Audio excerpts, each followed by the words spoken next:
The boardroom fell silent as the small girl's hands moved with surprising precision. Across the table, the powerful CEO's face drained of color, recognizing a gesture he hadn't seen in decades. In that moment, everything changed. Where are you watching from today? Drop your location in the comments and don't forget to like and subscribe for more heartwarming stories that will leave you speechless. Everyone at Horizon Enterprises was buzzing about the impromptu Take Your Child to Work Day. Robert Maxwell, the 58-year-old CEO, had announced it just yesterday, something he'd never done in his 30 years leading the company. Eleanor Sullivan, head of human resources, was scrambling to arrange activities for the children. At 49, she'd seen Robert's occasional eccentricities, but this was unusual even for him. He specifically asked about children aged 7 to 9, Eleanor told her assistant. Since when does Robert care about kids? In a modest apartment 15 miles away, Lisa Parker, 32, was helping her daughter Lily get ready.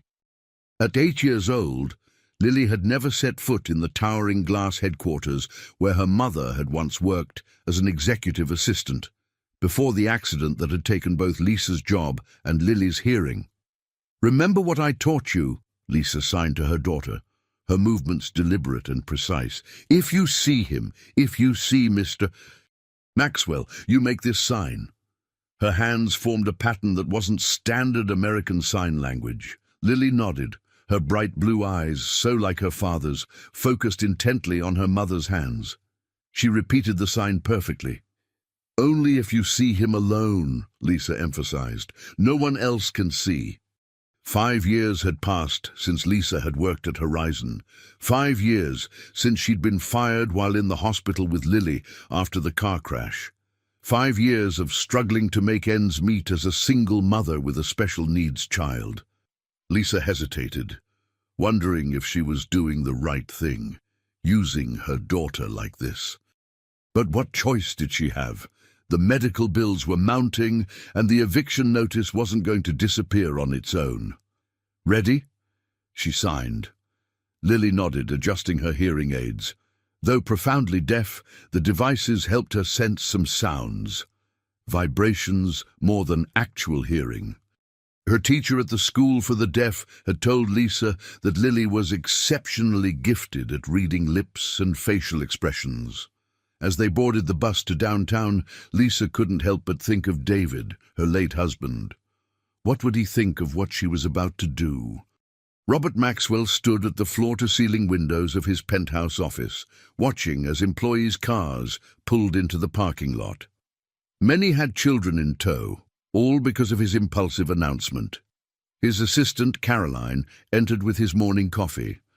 "Sir, we have 37 children registered for today," she said, placing the cup on his desk. "Ages range from 4 to 14. Is there anything specific you're looking for?"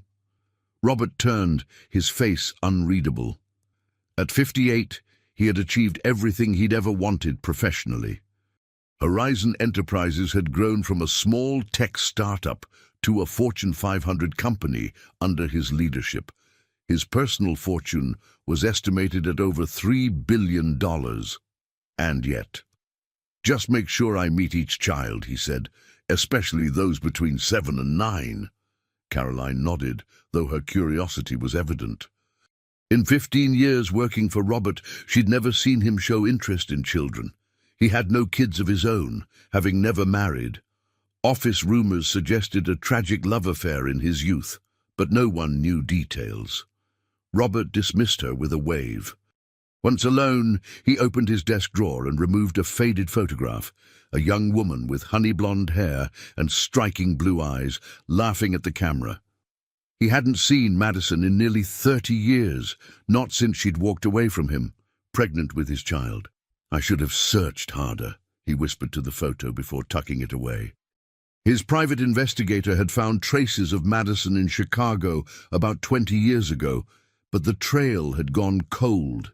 If his child had been born, they would be around 29 now, which meant his grandchild, if such a person existed, could be around 8. Downstairs, Lily and Lisa Parker had arrived at Horizon Enterprises. Lisa knelt before her daughter outside the gleaming building. "Remember, only if you're alone with him," she signed. "The sign is our secret." Lily nodded solemnly. Despite her age, she understood the seriousness of their situation. The eviction notice on their refrigerator had made that clear. This wasn't just a fun day at Mommy's old workplace. This was their last hope. The lobby of Horizon Enterprises had been transformed into a carnival of sorts.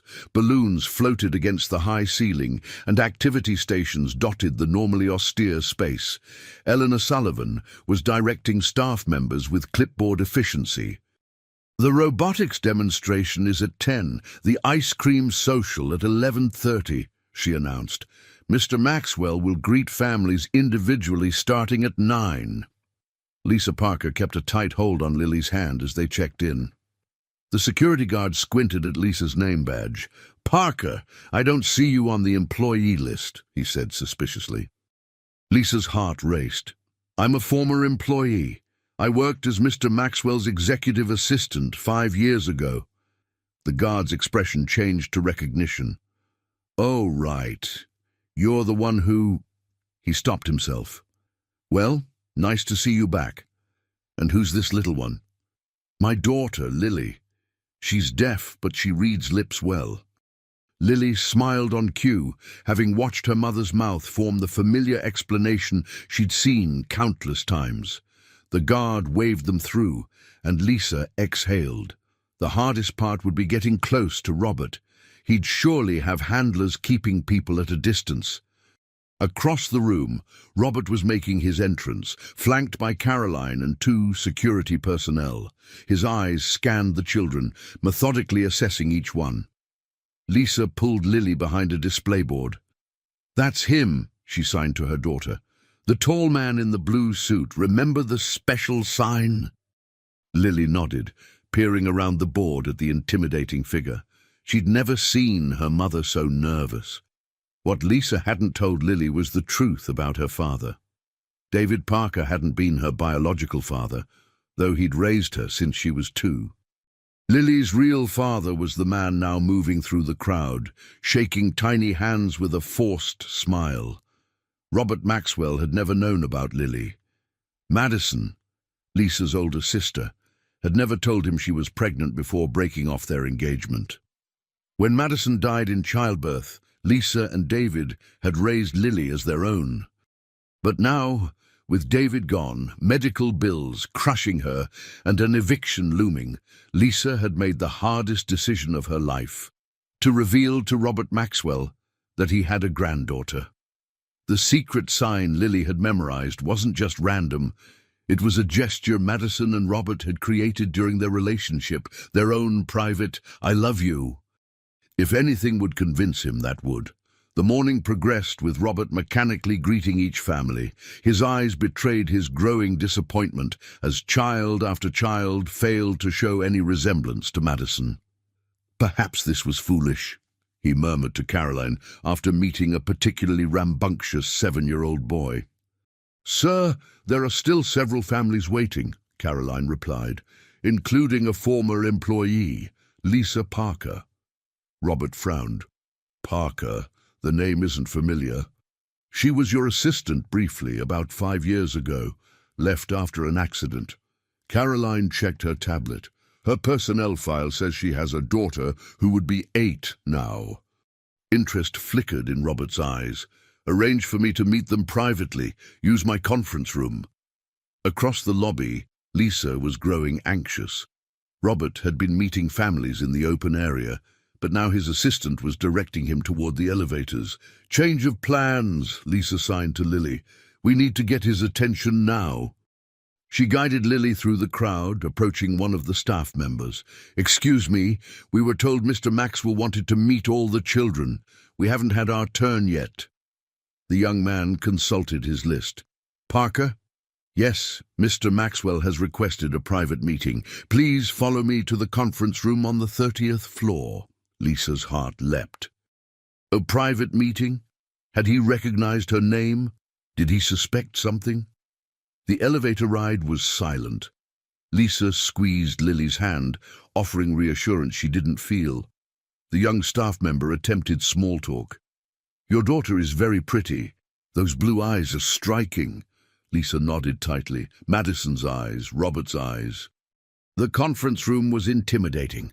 A long table of polished mahogany surrounded by floor-to-ceiling windows showcasing the city below. Robert Maxwell stood at the head, his back to them as they entered. "Mr. Maxwell, Lisa Parker, and her daughter Lily," the staff member announced before retreating. Robert turned slowly.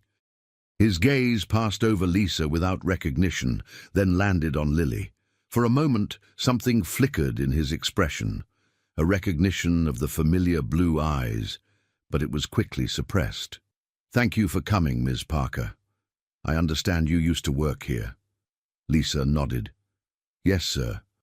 I was your executive assistant for about 8 months, 5 years ago." Robert showed no recollection. "I see. And this is your daughter?" "This is Lily. She's deaf, but she reads lips very well." Lily smiled politely, studying the tall man with curious intensity. Robert knelt to Lily's level, his knees creaking slightly. "Hello, Lily. It's very nice to meet you." Lily's eyes darted to her mother, questioning. Lisa gave an almost imperceptible nod. "I understand you're deaf," Robert said slowly, making sure Lily could see his lips. "That must be challenging." Lisa translated into sign language, though Lily had understood perfectly. The girl nodded, then surprised Robert by speaking aloud, her voice slightly flat but understandable. "Sometimes, but I'm good at other things." Robert smiled, genuinely this time. There was something about this child that tugged at him. Perhaps it was her composure, unusual in one so young, or maybe those eyes, so startlingly familiar. "What things are you good at?" he asked. "Drawing," Lily signed, with Lisa translating, "and math and secret codes." Robert chuckled. "Secret codes? That sounds interesting." Caroline entered with a tray of refreshments, momentarily distracting Robert. When he turned back, he noticed Lisa checking her watch anxiously. "Do you have another appointment, Miss Parker?" "No, sir, we have a situation at home that's been on my mind." "Mommy's worried about the bad paper," Lily signed, not realizing Lisa wasn't translating. Robert raised an eyebrow. "Bad paper?" Lisa flushed. "It's nothing. Lily, remember what we discussed about private matters?" But Robert's interest was piqued. "I'd like to know what she meant, if you don't mind." Lisa hesitated, then sighed. "We received an eviction notice yesterday. I've been struggling since the accident that took my job in Lily's hearing." "The accident happened while you worked here?" "Yes, a delivery truck ran a red light. I was hospitalized for weeks. Lily lost her hearing completely." Robert frowned. "And you were terminated?" "Not exactly. I received a letter stating my position had been filled due to extended absence. There was a small severance package." Robert made a mental note to investigate this. It wasn't company policy to terminate employees for medical absences. Something wasn't right. "What do you do now, Ms. Parker?" "I work 2 part-time jobs, one as a virtual assistant, another at a bookstore on weekends. It's not enough with Lily's medical bills, but—" She stopped, embarrassed by her oversharing. "I'm sorry. That's not why we came today." Robert studied her face, sensing there was indeed another reason. He glanced at Lily, who was looking between the adults with keen awareness. "Why did you come, Ms. Parker?" Before Lisa could answer, Caroline returned. "Mr. Maxwell, your 10:30 meeting is waiting." "Cancel it," Robert said without looking away from Lisa. "In fact, clear my schedule until noon." When they were alone again, Robert turned his full attention to Lily. "Your mother says you're good at secret codes. Do you know any interesting ones?" This was the moment. Lisa nodded almost imperceptibly to her daughter. Lily's small hands began to move in a pattern that wasn't standard ASL. It was fluid, almost like a dance, a gesture that Robert Maxwell hadn't seen in nearly 3 decades. Robert Maxwell's face drained of color. His fingers gripped the edge of the conference table as he stared at the child's hands, completing the secret gesture that only 2 people in the world had known, himself and Madison. "Where," his voice cracked, "where did you learn that?" Lisa stepped forward. "Mr. Maxwell, there's something I need to tell you." The door swung open as Eleanor Sullivan entered with a stack of papers. "Robert, I need your signature on these before—" She stopped, noticing the tension in the room. "I'm sorry. I'll come back." "No." Robert's voice was strained. "We'll continue this conversation elsewhere." He turned to Lisa. "My private office, now." The elevator ride to the penthouse level was silent and tense. Lily held tightly to her mother's hand, sensing the gravity of the situation. Robert stood rigidly, his mind racing through possibilities, none of which made sense. How could this child know a gesture he and Madison had created in private? Once inside his office, Robert closed the door and turned to face Lisa and Lily. His composure had returned, but his eyes were intense. "Explain," he said simply. Lisa took a deep breath. "Madison Miller was my older sister." The statement hung in the air like a physical thing. Robert's expression didn't change, but his knuckles whitened as he gripped the back of his chair. "Madison never told you she was pregnant when she left," Lisa continued. "She died during childbirth. Her daughter, Lily, was raised by me and my late husband." Robert's eyes darted to Lily, who was watching his lips carefully. The blue eyes. Madison's delicate nose, his own determined chin. "That's not possible," he said, but without conviction. "Madison taught me the gesture before she died. She said it was something special between you two. I've kept her journal all these years." Lisa reached into her purse and withdrew a worn, leather-bound book. "This belongs to you now." Robert took the journal with trembling hands. He opened it to find Madison's familiar handwriting, the same loops and curves he'd memorized from love notes decades ago. An envelope was tucked into the first page, addressed to him in her hand. "Why now?" he asked, looking up from the journal. "It's been 8 years. I never intended to tell you. Madison made me promise not to." Lisa's voice hardened slightly. "She was heartbroken when you chose the company over her." Robert's jaw tightened. "That's not what happened. It's what she believed." Lisa sighed. "When David was alive, we managed. After the accident, things got harder. Now, with the eviction." She straightened her shoulders. "I'm not asking for money, Mr. Maxwell. I just thought you should know you have a granddaughter." Robert stared at Lily, who had moved to the window to watch the tiny cars below. His granddaughter. The concept was so foreign he could barely process it. "She has your eyes," Lisa said softly. "And your stubbornness." Robert turned to the journal in his hands, opening the envelope with care. The letter inside was dated just days before Madison's death. "Robert, if you're reading this, I didn't survive bringing our child into the world. I've asked Lisa to raise our baby as her own, away from the corporate empire that always meant more to you than I did. I never told you about the pregnancy because I knew you'd try to take control, just as you did with everything else. Our child deserves a normal life, not one shadowed by your wealth and ambition. I loved you, Robert, but I couldn't live in the cage you were building, golden though it was." Madison Roberts' hand shook as he finished reading. How wrong she had been, how tragically, catastrophically wrong. "She never knew I searched for her," he said quietly.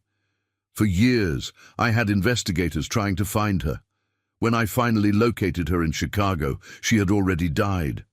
"She moved there to start fresh," Lisa confirmed. "She told everyone the father was a soldier who died overseas." Robert closed his eyes briefly, absorbing the pain of decades of misunderstanding. Then he looked at Lily again, studying her with new eyes. "Does she know about me?" Lisa shook her head. She knows David wasn't her biological father. I told her after he died 2 years ago. She knows her birth father is alive, but doesn't know who. I was going to wait until she was older. Robert nodded, then slowly approached Lily by the window. He knelt beside her, wincing slightly at the pressure on his aging knees.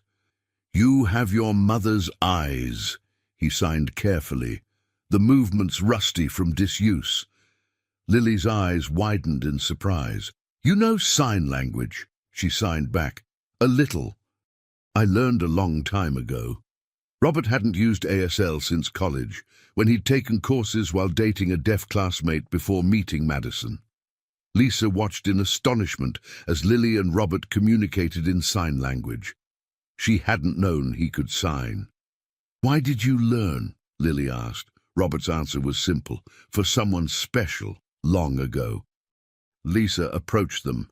"Mr. Maxwell, what happens now?" Robert stood, decision made.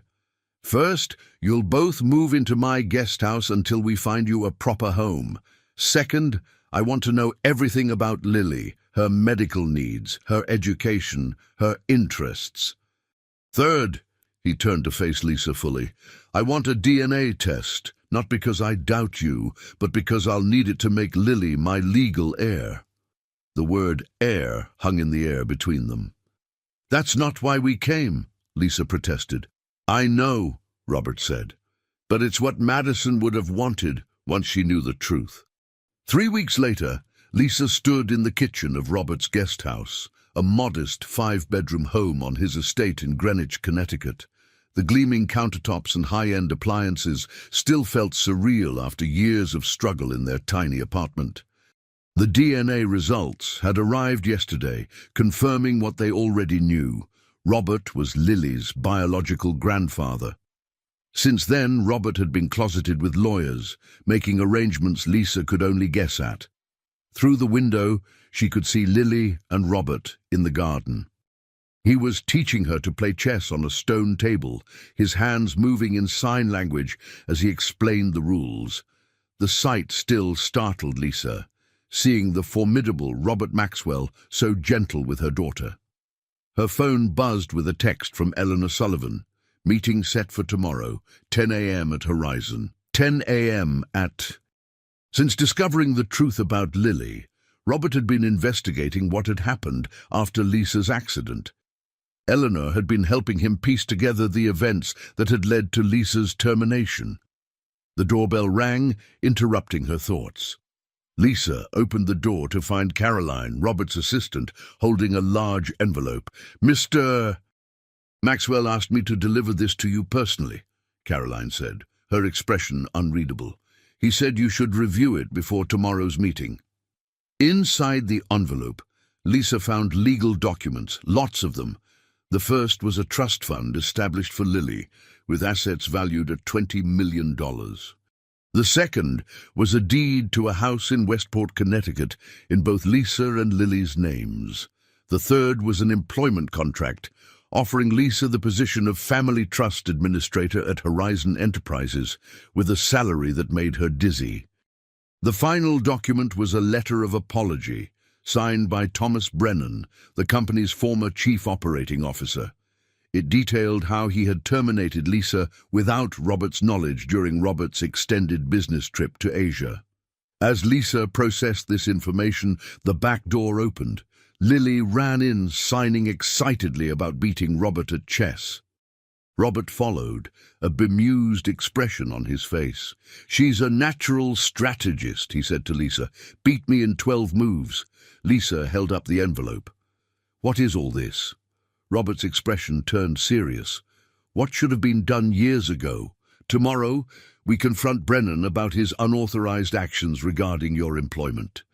He's been embezzling for years, using terminations like yours to cover his tracks. But the trust fund, the house, are not negotiable," Robert said firmly. "Madison would have wanted Lily provided for." He hesitated. "And I'd like you both close by." Lisa struggled with conflicting emotions.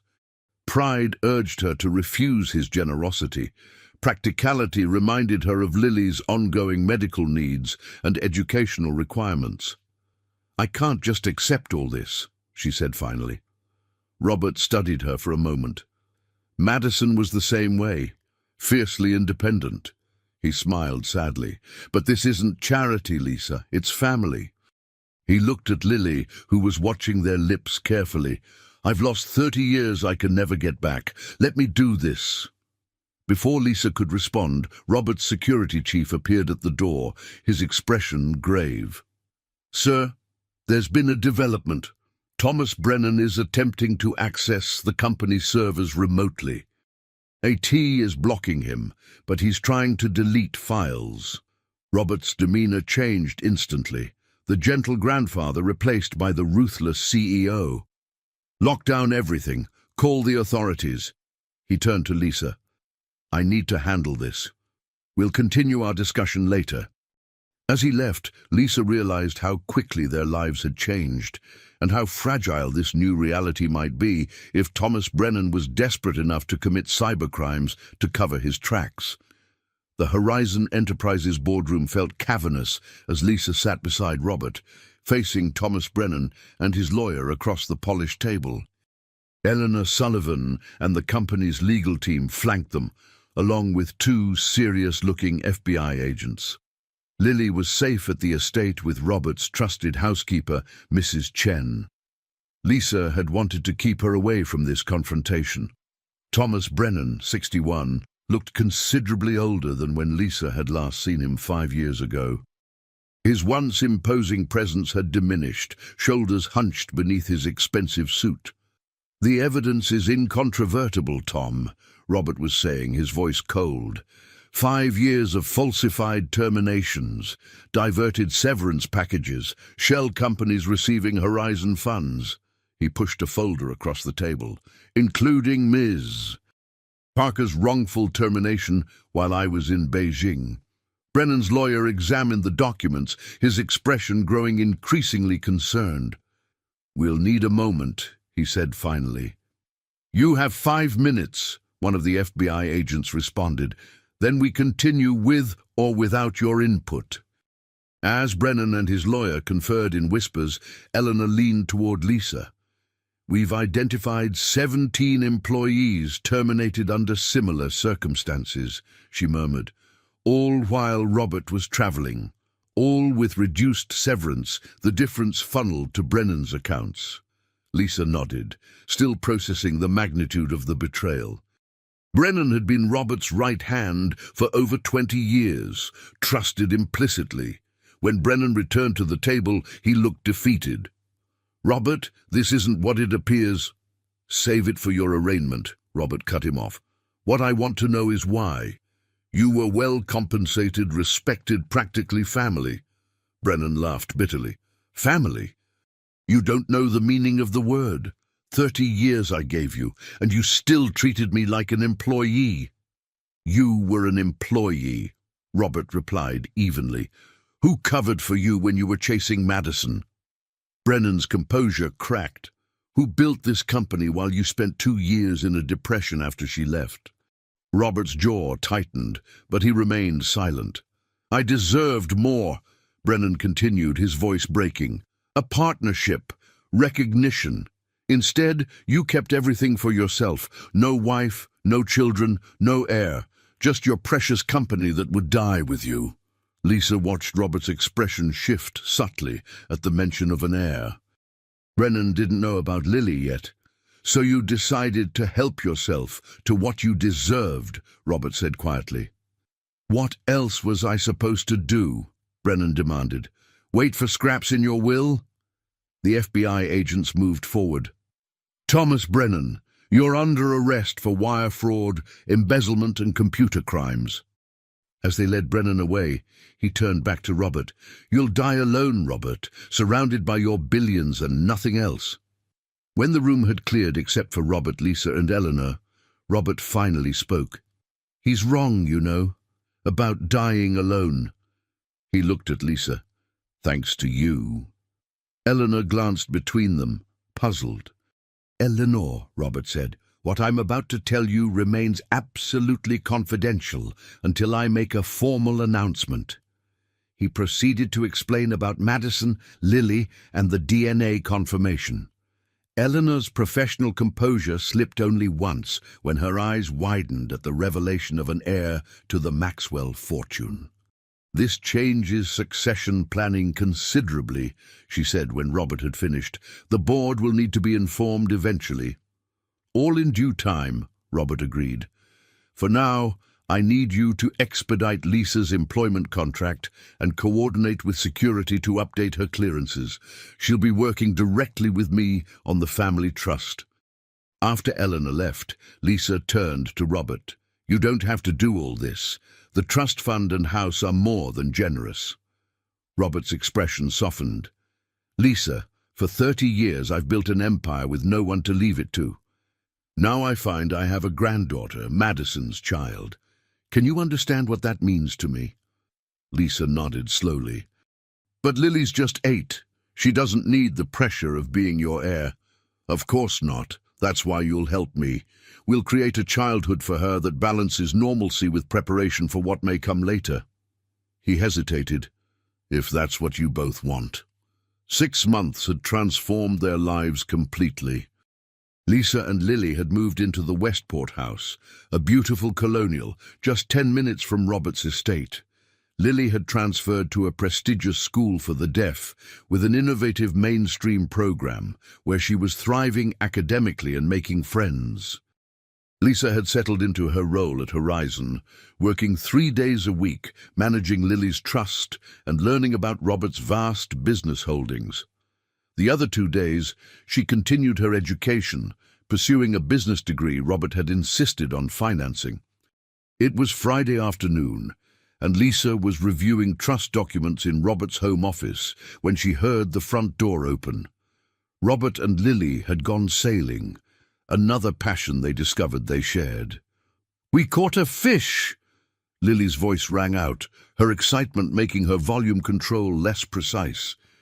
Lisa stepped into the hallway to find Lily bouncing with energy while Robert carried fishing equipment. "It was this big," Lily signed, her hands stretching wide. "It was half that size," Robert signed back with a wink to Lisa. Lisa smiled at their easy rapport. Watching them together still amazed her. How quickly they'd bonded, how naturally Robert had stepped into the role of grandfather. "Mrs. Chen made lemonade," Lisa told them. "Why don't you wash up and I'll pour some?" As Lily raced to the bathroom, Robert set down the fishing gear. "She's doing well with her new hearing aids," he observed. "The speech therapist says her progress is remarkable." The advanced hearing aids had been Robert's first major expense for Lily, custom devices that gave her much better sound recognition than her previous basic models. Combined with intensive therapy, they had significantly improved Lily's speech. "She works so hard," Lisa agreed. "Sometimes I worry it's too much pressure." Robert nodded thoughtfully. Madison was like that, determined to excel at everything. These casual mentions of Madison had become more frequent as Robert grew comfortable sharing memories with Lisa. It seemed to bring him comfort, connecting the past to the present. In the kitchen, Mrs. Chen was preparing dinner, while Lily, freshly washed, chattered in sign language about their fishing adventure. The elderly housekeeper had embraced learning ASL with surprising enthusiasm. "Mr. Robert caught nothing," Lily signed mischievously. "I caught 2 fish." "3," Robert corrected as he entered. "The one that got away counts." The domestic scene would have been unimaginable a year ago. The billionaire CEO, the housekeeper, and the small family he'd discovered late in life, all communicating in sign language over lemonade. As they settled at the kitchen island, Robert's phone buzzed. He checked it, his expression darkening slightly. "Everything okay?" Lisa asked. "Thomas Brennan's sentencing is next week," he said, keeping his hands still so Lily wouldn't follow. "His lawyer is requesting leniency, citing his years of loyal service." Lisa nodded, understanding Robert's complicated feelings. Despite Brennan's betrayal, they had been colleagues for decades. Will you speak at the sentencing? No. Robert was firm. The prosecution has my written statement. I've said all I need to say. Lily, sensing the shift in mood, tapped Robert's arm. Can we go sailing again tomorrow? She signed. Robert's expression softened instantly. Absolutely, and this time we'll catch even bigger fish. Later, after Lily had gone to bed, Lisa found Robert in his study, looking through Madison's journal again. The leather cover was showing wear from frequent handling. I keep thinking about all she missed, Robert said without looking up. And all I missed. Lisa sat across from him. She would be happy to see you with Lily. Robert closed the journal carefully. There's something I've been meaning to discuss with you. His tone was serious. I've decided to make some changes at Horizon. Step back from day-to-day operations. Lisa stared in surprise. Robert Maxwell stepping back from the company he'd built from nothing. It seemed inconceivable. I'm 59, he continued. I've spent my entire adult life building a legacy I thought would die with me. Now, he smiled slightly, now I want time to be a grandfather. Robert, you don't have to. It's already in motion, he interrupted gently. The board approved my reduced schedule yesterday, 3 days a week, just like you. Lisa absorbed this information, understanding its significance. What about the other 2 days? Robert's eyes twinkled with uncharacteristic playfulness. I thought I might learn to make pottery. Madison always said I needed a hobby that couldn't be monetized. The reference to Madison, made with fondness rather than pain, showed how far Robert had come. For the first time, Lisa truly believed that her impulsive decision 6 months ago to show Robert the secret sign had been the right one. 1 year after Lily had made the secret sign that changed everything, Lisa stood in the crowded ballroom of Robert's estate, watching her daughter captivate a group of Horizon Enterprises board members. At 9 years old, Lily had blossomed under her grandfather's doting attention, her confidence growing alongside her improving speech. She's explaining her science project, Eleanor Sullivan explained, joining Lisa with a champagne flute. Something about sustainable energy. The board is impressed.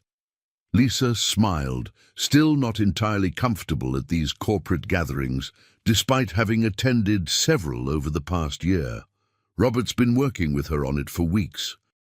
I think he enjoys the homework more than she does.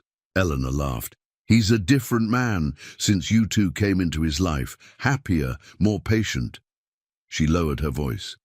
The shareholders have noticed too. Our stock is up 12% since he announced his reduced schedule. Turns out Robert Maxwell with work-life balance is good for business. Across the room, Robert was deep in conversation with Senator James Wilson, a longtime friend and political ally. Their discussion seemed intense, with Robert gesturing emphatically while the senator listened with furrowed brows. Trouble? Lisa asked, nodding toward them. Eleanor shrugged. Politics. The senator's been trying to get Robert to support his campaign for governor. Robert's hesitant because of Wilson's stance on education funding. The event, ostensibly a fundraiser for deaf education programs, was Robert's first major public appearance with Lily. He had finally announced her existence to the board 3 months ago, presenting her as his granddaughter, without delving into the complicated history.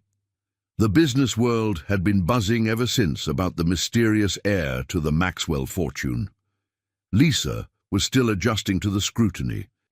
Just last week, a reporter had approached Lily outside her school, prompting Robert to hire additional security.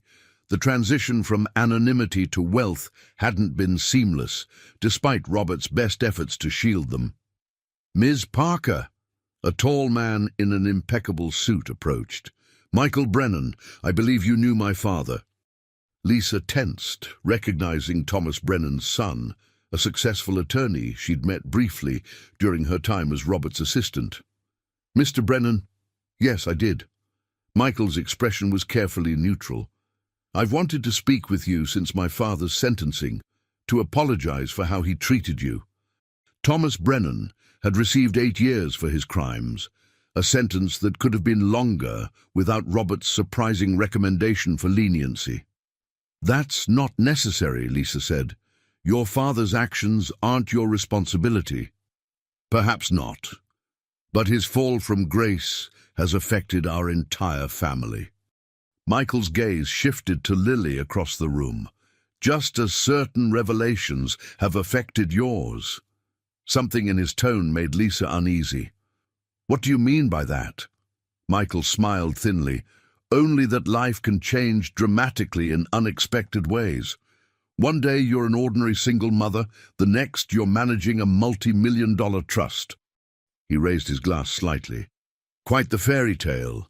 Before Lisa could respond, Robert appeared at her side, his posture protective. Michael, I wasn't aware you were on the guest list. Senator Wilson's +1, Michael replied smoothly. We're working together on his campaign. Robert's expression hardened. I see. Well, if you'll excuse us, Lisa and I have other guests to attend to. As they moved away, Lisa felt Michael's eyes following them. He blames me for his father's downfall, she murmured. He blames me, Robert corrected. Always competitive with his father, Michael resents that Thomas valued loyalty to me over his own son. Now he's aligned himself with James, knowing I'm at odds with some of James's policy positions. Lisa glanced back at Michael, now conversing with the senator again. Should we be concerned? Robert considered this. Not immediately, but I've learned never to underestimate a Brennan. I'll have security keep an eye on him. The evening proceeded without further incident.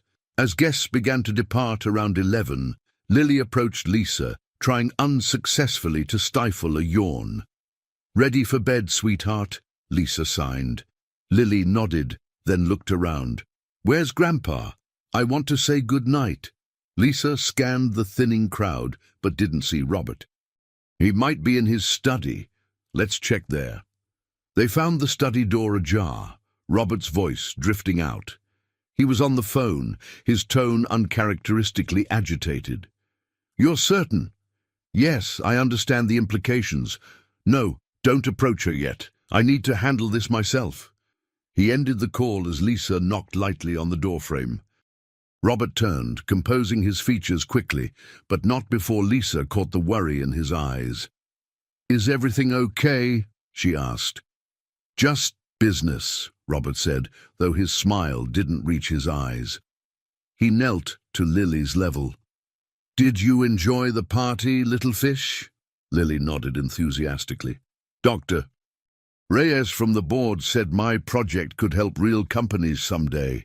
She's absolutely right, Robert agreed, his genuine pride momentarily displacing his concern. You're already thinking like a Maxwell. After Lily had hugged her grandfather goodnight, Lisa lingered in the study doorway. Robert, if there's a problem, nothing I can't handle, he interrupted, then softened his tone.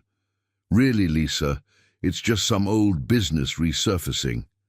Lisa wasn't convinced, but she recognized Robert's expression, the same stubborn determination she often saw in Lily. Whatever was troubling him, he wasn't ready to share it. Good night, then, she said finally. We'll see you for Sunday brunch. Robert nodded, already turning back to his desk. Wouldn't miss it. As Lisa helped Lily prepare for bed in one of the guest suites they kept at Robert's estate, she couldn't shake her unease. Between Michael Brennan's veiled comments and Robert's secretive phone call, she felt a familiar anxiety creeping back, the sense that their newfound stability might not be as secure as she'd begun to believe. Later, unable to sleep, Lisa slipped downstairs for some tea. Passing Robert's study, she noticed the light still on, voices murmuring inside. She paused, not intending to eavesdrop but concerned by the late-hour meeting. Can't ignore this, Robert. Eleanor Sullivan's voice was low but clear. If it's true, I need more time, Robert replied. Lisa and Lily have been through enough changes this year. This would upend everything again. Lisa stepped back, heart racing. Whatever secret Robert was keeping, it involved her and Lily directly. The question was, should she confront him now, or wait until he was ready to tell her himself? The Sunday brunch tradition had become sacred over the past year, a time when Robert, Lisa, and Lily could pretend they were just an ordinary family. They gathered at Robert's conservatory, where glass walls offered views of the manicured gardens, now blooming with spring flowers. Today, however, the usual easy conversation felt strained. Robert seemed distracted, checking his phone frequently and responding to Lily's animated signing with delayed smiles. Lisa watched him carefully, noting the dark circles under his eyes that suggested another sleepless night. "Is everything all right?" she finally asked when Lily excused herself to fetch the art project she wanted to show Robert. Robert set down his coffee cup with deliberate care. "We need to talk, Lisa, not now." He glanced toward the doorway where Lily had disappeared. "But soon. Perhaps you could come to the office tomorrow." Before Lisa could press further, Lily returned, proudly displaying a detailed model of a sustainable city she'd created for her science class. The moment for questions passed, as Robert appropriately marveled at his granddaughter's work. The rest of the day unfolded with forced normalcy.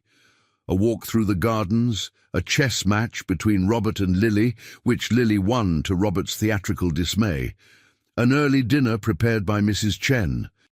By the time Lisa and Lily were preparing to return to their house in Westport, Lisa had almost convinced herself that she'd overreacted to Robert's secrecy. Then, as Robert helped load their overnight bags into Lisa's car, he pressed a small USB drive into her hand. "Review this tonight, after Lily's asleep," he said quietly. "It's everything my investigators have found. We'll discuss next steps tomorrow." Lisa stared at the small device. "Investigators? Robert, you're scaring me. What's going on?" Robert glanced toward the house, where Lily was saying goodbye to Mrs. Chen. "It's complicated and not entirely certain yet, but you deserve to know what we're facing." His expression softened. "Lisa, whatever happens, remember that this past year has been one of the best of my life. Nothing changes that." The drive home was tense, with Lisa struggling to focus on Lily's chatter about the upcoming school science fair. By the time they arrived home, completed Lily's bedtime routine, and Lisa had finally settled at her laptop with the USB drive, her anxiety had reached a fever pitch. The drive contained a folder labeled simply, "Brennan Investigation."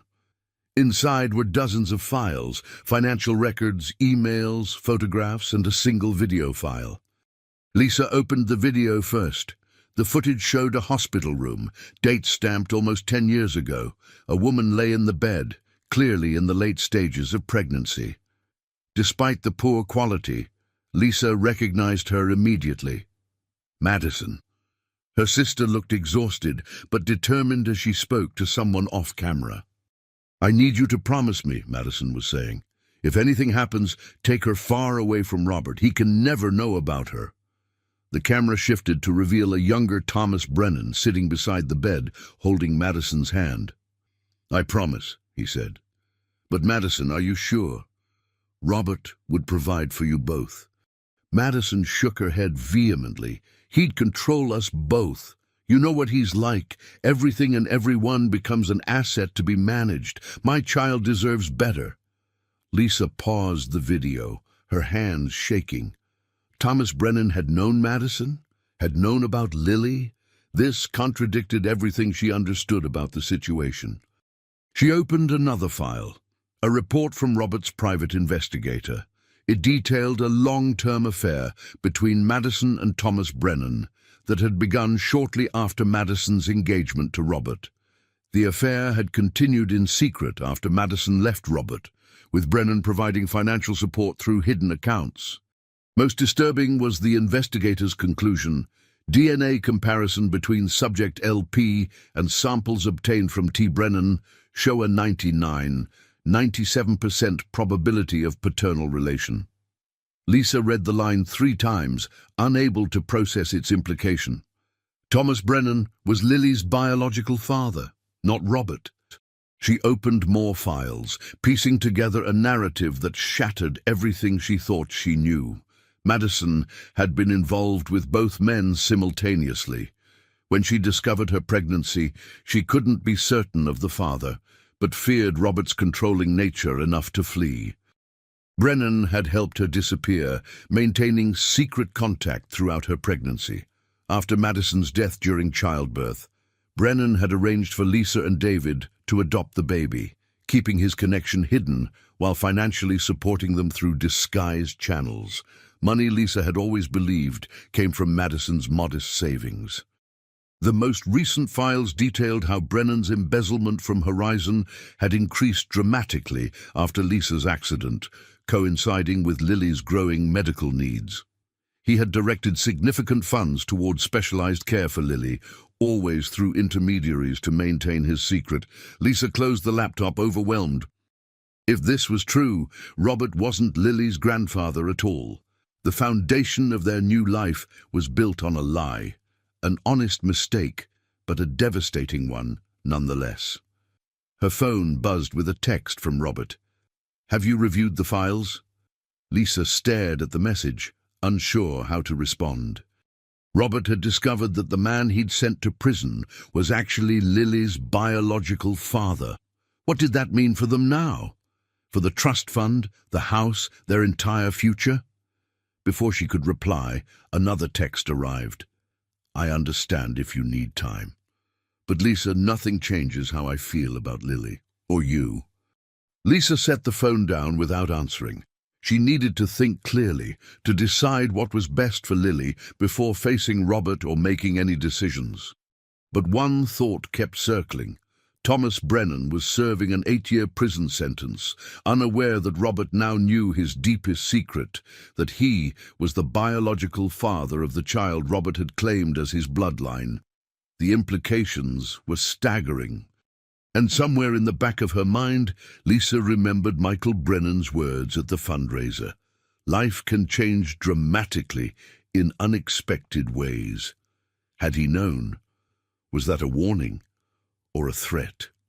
The Horizon Enterprises executive floor was quiet when Lisa arrived the next morning. She'd barely slept, spending hours weighing options and responsibilities. She'd called in sick to Lily's school, leaving her daughter with Mrs. Chen at Robert's insistence. Whatever happened today, they'd agreed Lily should be shielded from adult complications as long as possible. Robert was waiting in his office, standing at the windows as he often did when troubled. He turned when Lisa entered, his expression grave but composed. "You reviewed everything?" he asked. Lisa nodded, setting her purse on a chair. "Most of it, enough to understand the situation. Then you know Thomas Brennan is likely Lily's biological father." Robert stated it flatly, a fact now acknowledged between them. "Yes." Lisa took a deep breath. "Robert, I had no idea. Madison never told me about Thomas. She said the father was someone she met after leaving you, a relationship that didn't work out." Robert gestured for her to sit, then took the chair across from her rather than retreating behind his imposing desk. It was a conscious choice, Lisa knew, an attempt to make this a personal conversation, not a business negotiation. "I believe you," he said simply. "Madison was protective of her secrets. She wouldn't have wanted either of us to know." "What happens now?" Lisa asked, the question that had kept her awake all night. Robert leaned forward, hands clasped between his knees. "That depends largely on what you want, Lisa. Legally, nothing has to change. The trust is established. The house is in your names. I've spoken with my attorneys. My claim as Lily's grandfather was made in good faith based on the information available. The fact that DNA has now disproven it doesn't automatically invalidate anything." Lisa studied him, trying to read behind the careful words. "But emotionally, can you still see Lily the same way, knowing she's not your blood?" Robert's expression softened. Lisa, I've loved that child since the moment she made that secret sign.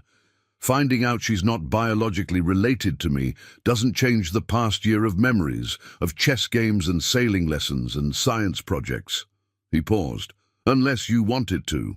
Of course not, Lisa said quickly. You've been wonderful for Lily. She adores you. Then perhaps the better question is, do we tell her? And do we tell Thomas? This was the question that had tormented Lisa most. Thomas Brennan was sitting in federal prison, unaware that his biological daughter, the child he had secretly supported for years, was now being raised as the heir to his enemy's fortune. Lily deserves to know her true history eventually, Lisa said slowly. But she's only 9. I'm not sure she can process this level of complexity yet. Robert nodded thoughtfully. And Thomas? Lisa hesitated.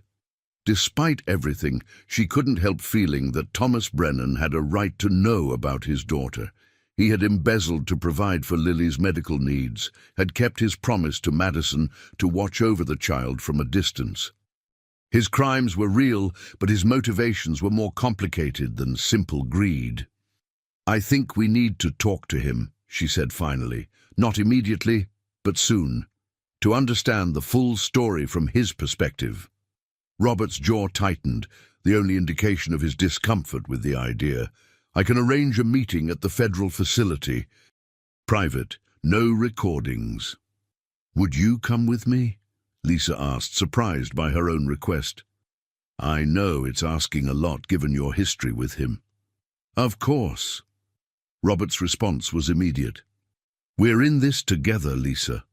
Whatever this turns out to be. The simple assurance brought tears to Lisa's eyes. Despite the shock and potential complications, Robert wasn't abandoning them.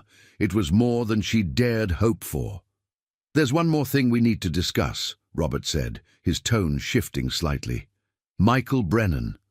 Lisa tensed. You think he knows? I'm certain of it.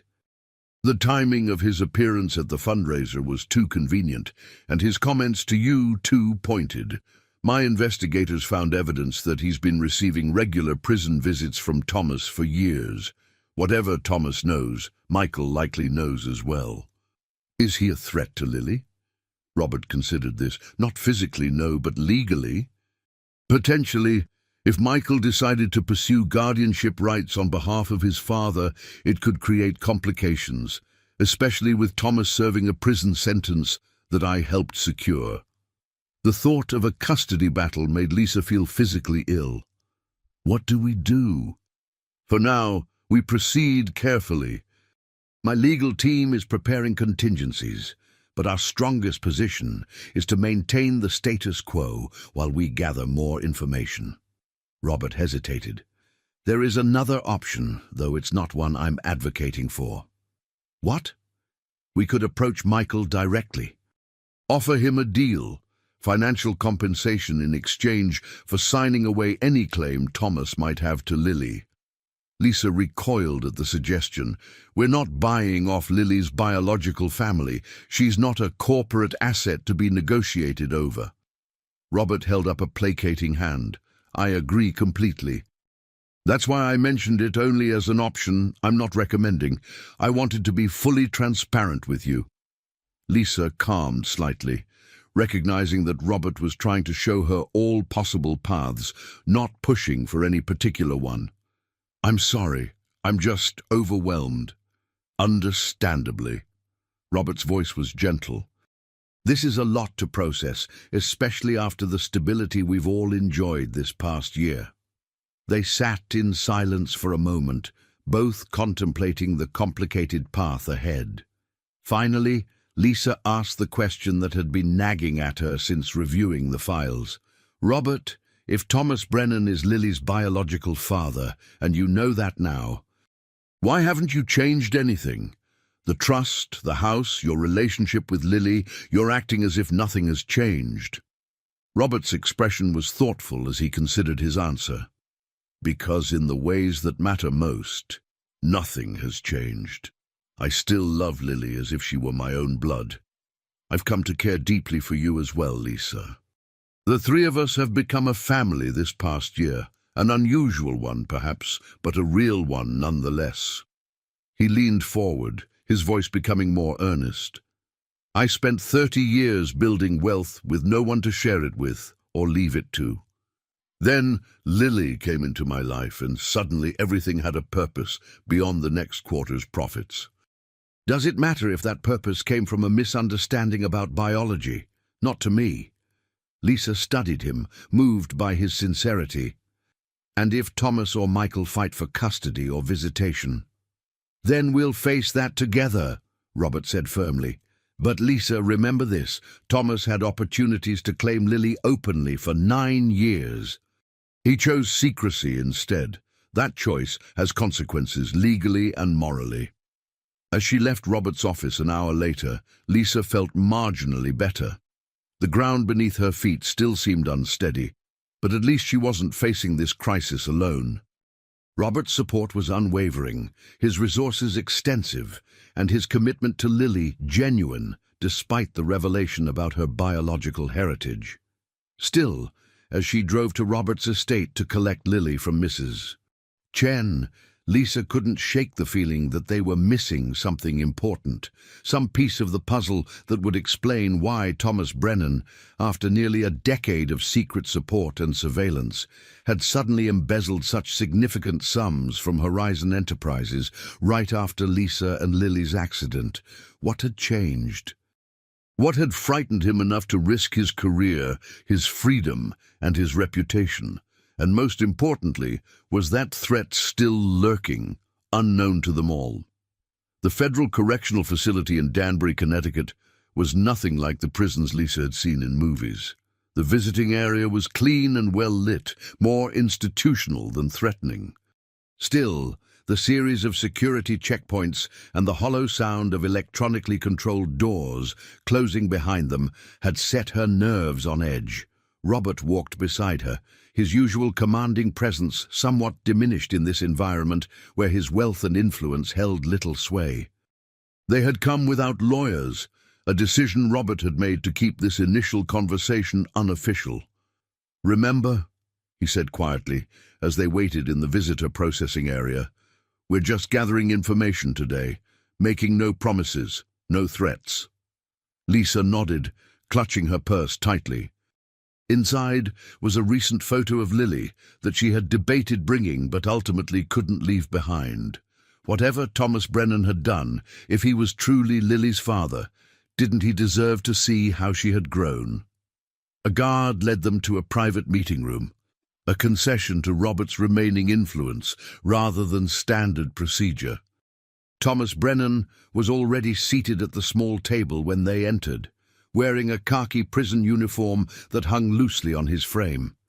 He had lost weight since his sentencing 6 months ago, his once robust physique now almost gaunt. His eyes widened slightly at the sight of them together. "Robert, Miss Parker, this is unexpected." His voice was raspier than Lisa remembered. Robert took the seat across from him, gesturing for Lisa to sit as well. "Thank you for agreeing to meet with us, Thomas." Brennan's gaze shifted between them, wariness evident. "I was intrigued by the request. What could possibly bring the two of you here together?" His eyes settled on Lisa. "Unless he knows." The simple statement confirmed their suspicions. Brennan was aware of his connection to Lily. Robert's expression remained carefully neutral. "If you mean, do I know about your relationship with Madison Miller and the possibility that you are Lily's biological father?" "Yes, I know."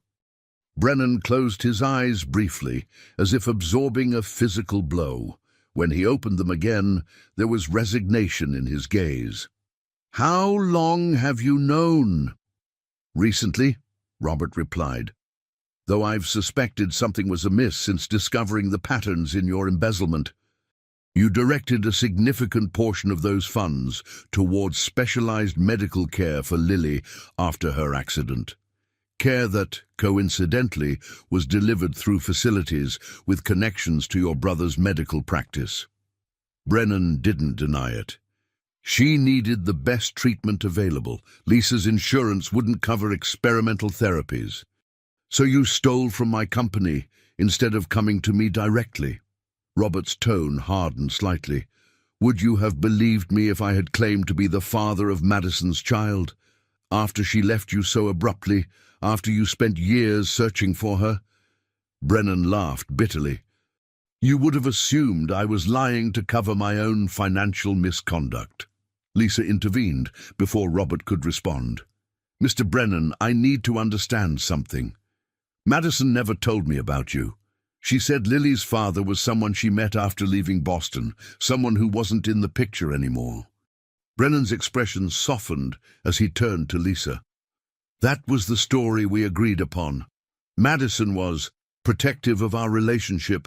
She feared Robert's reaction if he ever discovered we had been involved while she was still engaged to him. You betrayed me twice over, Robert said quietly, as my COO and as my friend. It wasn't planned, Brennan replied, a hint of defiance returning. Madison and I grew close while working late on the Asian expansion. You were so focused on the business then, Robert.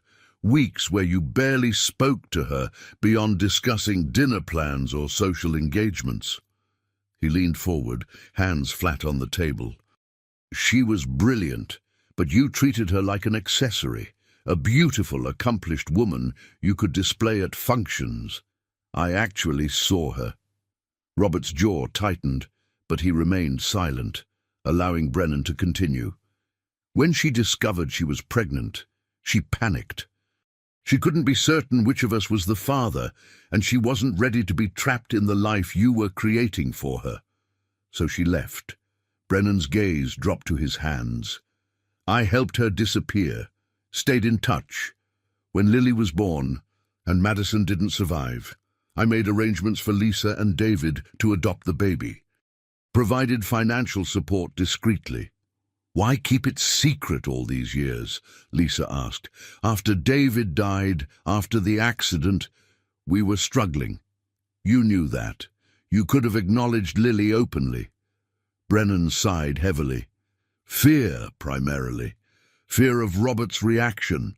Fear of disrupting Lily's life. Fear of being an inadequate father. And honoring Madison's wishes. She was adamant that Lily should have a normal childhood, not one defined by wealth or power struggles. Lisa reached into her purse and withdrew the photo of Lily, sliding it across the table. This is her now. 9 years old. Top of her class, despite the hearing loss. Stubborn, brilliant, and kind. Brennan picked up the photo with trembling hands. For a long moment, he simply stared at it, tracing Lily's features with his eyes. She has Madison's smile, he said finally, his voice thick. I've seen photos over the years, through Michael, but none so recent. The mention of his son confirmed another of their suspicions. Michael knows everything, Robert asked. Brennan nodded, still looking at the photo. He's been my connection to Lily since my arrest. He promised to watch over her. Is that why he approached Lisa at the fundraiser? To warn her? Partly warning, partly curiosity. He wanted to see the woman raising his half-sister. Brennan glanced up at Lisa. He has no ill intentions toward Lily or you, despite his resentment toward Robert. Lisa and Robert exchanged looks, silently communicating their skepticism. Brennan caught the exchange and sighed. I understand your distrust, but whatever you may think of me or of Michael, we want what's best for Lily. He carefully slid the photo back to Lisa. Which brings us to the inevitable question, why are you here? What do you want from me? Robert leaned forward. Clarity, primarily, and to understand your intentions regarding Lily going forward. Brennan studied him for a moment. You mean, do I intend to assert parental rights from prison? Try to disrupt the comfortable life you've provided for her? He shook his head. I've made enough mistakes. Lily seems happy and well cared for. That's what matters. And Michael, Lisa pressed, does he share your view? A flash of uncertainty crossed Brennan's face. Michael is protective of family. He feels I've been treated unjustly, despite my actual guilt, but he wouldn't do anything to harm Lily. Something in his tone made Lisa uneasy. That's not quite an assurance that he won't cause problems. I can speak with him, Brennan offered. Make my wishes clear. But Lisa, you should know. Michael has evidence I've been sending funds to support Lily since she was born. Records, photographs, even a DNA sample I provided years ago as insurance. He glanced at Robert. If he felt threatened or believed Lily was being kept from her biological family intentionally, he might use that evidence. Is that a threat? Robert's voice was dangerously quiet. A reality we all need to acknowledge, Brennan replied evenly. I've had a lot of time to reflect in here, Robert. On my crimes, on my choices, on what truly matters. I won't fight you for Lily. She has stability and advantages with you that I can't provide. But I would like to know her someday, when she's ready, when you both feel it's appropriate. Lisa considered his words, studying the man who had secretly shaped so much of their lives. Despite everything, she couldn't detect deception in his request, only genuine longing and regret. If DNA confirms you're her biological father, she said carefully, then yes, eventually. But on our terms, when Lily is older and can understand the situation. Brennan's relief was visible. Thank you. That's more than I deserve. As they prepared to leave, Brennan addressed Robert directly. For what it's worth, I am sorry, Robert. Not just for the embezzlement, but for the deeper betrayal. Madison and I never intended to hurt you. Robert stood, his expression unreadable. Intentions rarely matter as much as actions, Thomas. But thank you for your honesty today. It's a start. Walking back through the prison corridors, Lisa felt emotionally drained, but clearer about the path forward. They would need to confirm paternity with an official DNA test, establish legal boundaries with both Thomas and Michael Brennan, and eventually, when the time was right, help Lily understand her complicated heritage. But one question still nagged at her as they reached the parking lot. She turned to Robert before they got into his car. Do you believe him? About his intentions? Robert considered this, the afternoon sun highlighting the new lines of strain on his face. Thomas? Yes, surprisingly, prison seems to have granted him perspective, if not absolution. He unlocked the car. Michael, however, is another matter entirely, and he's the one who's free to act. 2 weeks after their prison visit, Lisa was putting the finishing touches on a grant proposal for the Deaf Education Foundation Robert had established when her phone buzzed with a text from Michael Brennan. We need to talk. Ariel's Coffee House, 3 p.m. today. Come alone. Lisa stared at the message, heart racing. How had Michael obtained her personal number? Should she tell Robert? His protective instincts would certainly prompt him to send security, which might provoke exactly the confrontation they were hoping to avoid.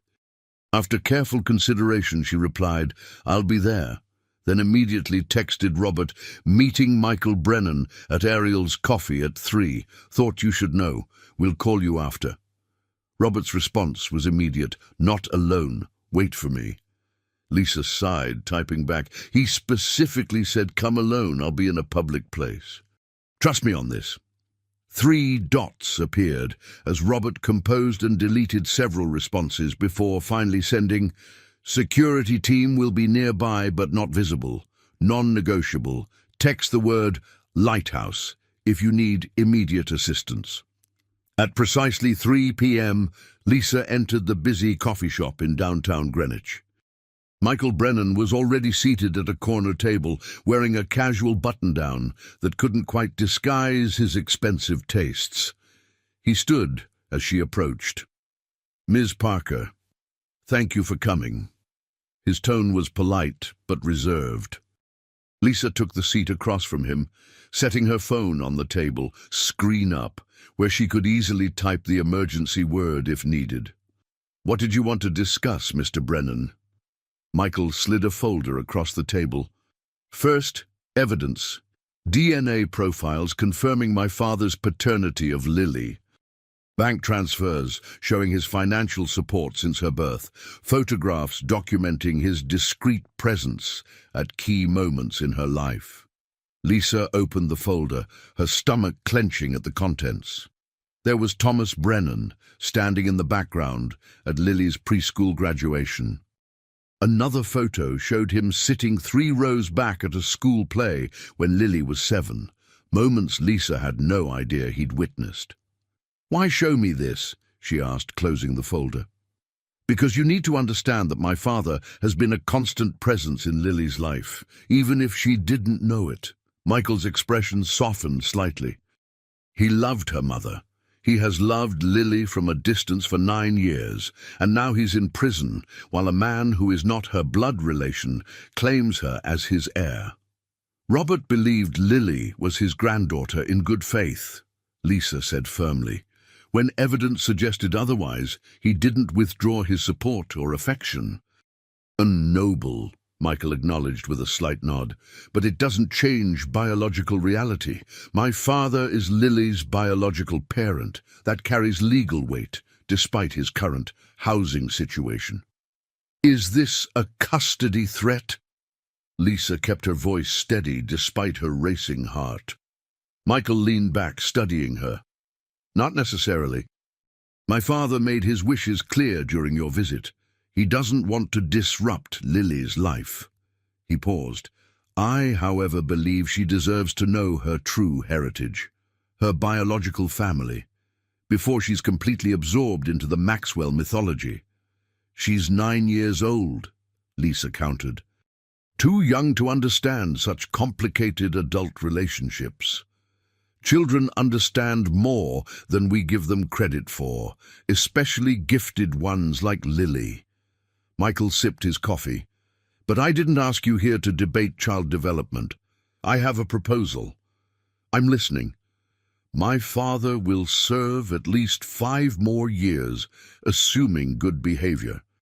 During that time, Lily will become a teenager, increasingly capable of making her own decisions." Michael set down his cup carefully. "I propose a graduated introduction. Begin with letters from my father, supervised visits with me as her half-brother, gradual integration of the Brennan family into her life." The proposal was reasonable, more reasonable than Lisa had expected. Still, she was wary. "And if we refuse, then I would be forced to consider legal options to secure my father's parental rights. Options that would become public, messy, and potentially harmful to Lily's emotional well-being." Michael's tone remained conversational, but the threat was clear. "None of us want that, least of all my father." Lisa took a moment before responding. "I need to discuss this with Robert, and I'll need time to consider how best to approach this with Lily. Of course, family decisions should include all relevant parties." Michael reached into his jacket and produced a business card. "My direct line. I'd appreciate your response within 2 weeks." As he stood to leave, Lisa asked the question that had been bothering her since their meeting at the prison. "Why did your father start embezzling larger sums after our accident? He'd been supporting us modestly for years. What changed?" Michael hesitated, seeming to weigh his response. "Lily's hearing loss required specialized treatment, experimental therapies, equipment, future educational needs. The costs were substantial." Dad panicked, seeing no way to provide that level of care through legal channels without revealing himself. He could have come forward then, acknowledged Lily openly, and risk Robert's vindictive nature, the man who spent years searching for Madison with an almost obsessive determination. Michael shook his head. Dad made the choice he thought protected Lily best. After Michael left, Lisa remained at the table, thoughts swirling. The proposal wasn't unreasonable, but the implicit threat behind it troubled her. Introducing Thomas and Michael Brennan into Lily's life would fundamentally change her understanding of herself and her place in the world. She texted Robert, "Meeting over, heading back now, we need to talk." His reply came instantly, Everything okay? Lisa considered her response carefully. Was everything okay? They were being pressured to introduce Lily to a father figure currently serving a prison sentence and a half-brother with questionable motivations. Robert's position as Lily's grandfather figure was being challenged by biological reality, and Lily herself remained blissfully unaware of the adult complications swirling around her. No immediate danger, she typed finally. But complications ahead. See you soon. As she gathered her things to leave, Lisa noticed a man at the counter who had been there throughout her meeting with Michael, seemingly absorbed in his laptop. He closed it now, making brief eye contact with her before heading toward the door. One of Robert's security team, no doubt. His presence should have been reassuring, but instead it underscored the new reality of their lives, one where coffee shop conversations required surveillance and text message safe words. Lisa thought of Lily, who would be finishing her school day about now, excited about the science fair project she'd been perfecting all week. How long could they protect her from these adult complexities? And when they finally explained the truth, would she feel betrayed by the well-intentioned deceptions of everyone who claimed to love her? Absolutely not. Robert paced his home office, the proposed agreement from Michael Brennan's attorney spread across his desk. These visitation terms are excessive and premature. Lily doesn't even know who Thomas is yet. Lisa watched him from the leather sofa, understanding his agitation but concerned by his rigidity. 3 months had passed since her coffee shop meeting with Michael. During that time, lawyers had exchanged increasingly detailed proposals, while Lily remained unaware of the brewing custody complications. "Robert, we need to consider this objectively," she said carefully. "The agreement only establishes a framework for eventual contact. Letters first, then supervised visits after 6 months, only if Lily is comfortable with the relationship." "And what happens when she learns I'm not her grandfather?" Robert stopped pacing, his expression pained. "That the past 18 months have been based on a biological falsehood."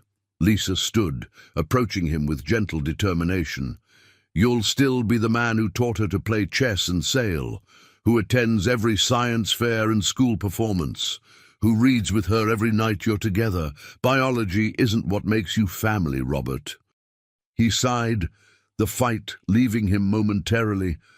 "I know that intellectually. Emotionally, it's more complicated." "For all of us," Lisa agreed, "but especially for Lily when she learns the truth." They had agreed to wait until after Lily's 10th birthday next month before beginning any discussions about her biological father. A child psychologist specializing in deaf children had been consulting with them on the best approach, how to explain complex adult relationships in age-appropriate ways without overwhelming Lily or making her feel deceived. "The alternative to negotiating is litigation," Lisa reminded him. "Public, messy, and ultimately harmful to Lily." "Michael has evidence, Robert. Solid DNA confirmation, records of Thomas's financial support since Lily's birth. And a father serving time for embezzlement," Robert countered. "No judge would grant him custody." "Not custody, no. But visitation rights? Possibly, especially after release." Lisa rested a hand on his arm. "I don't like this either, Robert, but fighting might cost us more than cooperating." Robert covered her hand with his, a gesture that had become familiar over the past months, as their partnership in Lily's care had evolved into something deeper, though still undefined. "I'll have my attorneys review their latest proposal. See if we can find middle ground." A soft knock interrupted them. Mrs. Chen opened the door, looking apologetic. "I'm sorry to disturb you, but Lily is asking for you both. She seems upset." They found Lily in the media room, sitting cross-legged on the floor with Robert's tablet in her lap. Her expression was troubled as she looked up at them. "Why didn't you tell me?" she signed, her movements sharp with emotion. Lisa knelt beside her, heart sinking as she saw what was on the screen. a news article about Thomas Brennan's sentencing featuring photos of both Thomas and Robert. The headline read, "Maxwell heir's mother connected to disgraced executive." "Where did you find this?" Robert asked, signing simultaneously. "I was researching famous deaf people for my history project. I searched my name with deaf and found this." Lily's signs were precise despite her agitation. "It says my mother knew this man, and that he stole money for medical care, my medical care." Lisa and Robert exchanged alarmed glances. They had been so careful to shield Lily from media coverage, but hadn't anticipated her own innocent research leading her to these connections. "Sweetheart," Lisa began, choosing her signs carefully, "this is complicated. We were planning to talk to you about it after your birthday. Is he why I have hearing aids?" Lily demanded, pointing at Thomas's photo. "Did he pay for them? And why is he in prison if he helped me?" Robert sat on the floor across from her, his knees protesting the unaccustomed position. "Lily, there are some things about your family that we haven't explained yet because they're difficult adult topics. But you're right to ask questions, and you deserve honest answers." Lisa was surprised by Robert's directness, but realized he was right. The moment they had been carefully planning had arrived unexpectedly. Better to address it honestly than try to construct more deflections. "The man in this picture is Thomas Brennan," Robert continued, signing. "He worked for me for many years. He knew your birth mother before you were born." "Madison," Lily signed, the name she had learned for her biological mother. "My first mother." "Yes, Madison," Lisa confirmed. "She and Thomas were close friends." Lily's sharp eyes caught the hesitation. "More than friends?" Lisa nodded. "Yes. And there's a possibility, a strong one, that Thomas is your biological father." The word father hung in the air between them. Lily had known that David, the man she called Dad in her memories, wasn't her birth father, but they had never discussed who might have been. "But I thought—" Lily's hands faltered as she looked at Robert, confusion evident. "I thought you were my grandfather because of Madison." Robert's hands moved gently. "I believed I was. Madison and I were engaged many years ago before she met Thomas. When you came into my life last year, I thought you were my granddaughter. We all did." "So you're not?" Tears welled in Lily's eyes. "You're not really my family?" "Oh, little fish," Robert signed, using his special name for her. "Family isn't just biology. It's love and choice and time together. I chose to love you as my granddaughter from the moment I met you. That hasn't changed. It won't change, no matter what DNA says." Lily processed this, her exceptional mind working through implications. "Is that why he's in prison?" "Thomas, because he took money for my hearing aids." "Partly," Lisa admitted. "He made bad choices, even though his reasons were complicated. He wanted to help you, but did it in the wrong way." "Does he know about me? Does he want to see me?" Lisa nodded slowly. "He knows, and yes, he would like to meet you someday, but only when you're ready, and only if you want to." Lily sat silently for a long moment, absorbing this life-altering information. Then she looked at Robert, her expression vulnerable. "If you're not my grandfather by biology, do I still call you Grandpa? Do I still live here sometimes?" Robert's throat tightened with emotion. "You can call me whatever feels right to you, Lily, and this will always be your home for as long as you want it to be." Lily considered this, then made a decision with the direct simplicity of childhood.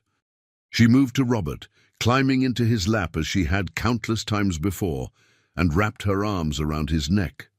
Against his shoulder, she spoke aloud, her voice carrying the slight flattened quality of the profoundly deaf.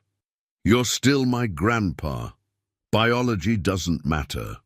Robert held her tightly, meeting Lisa's eyes over Lily's head.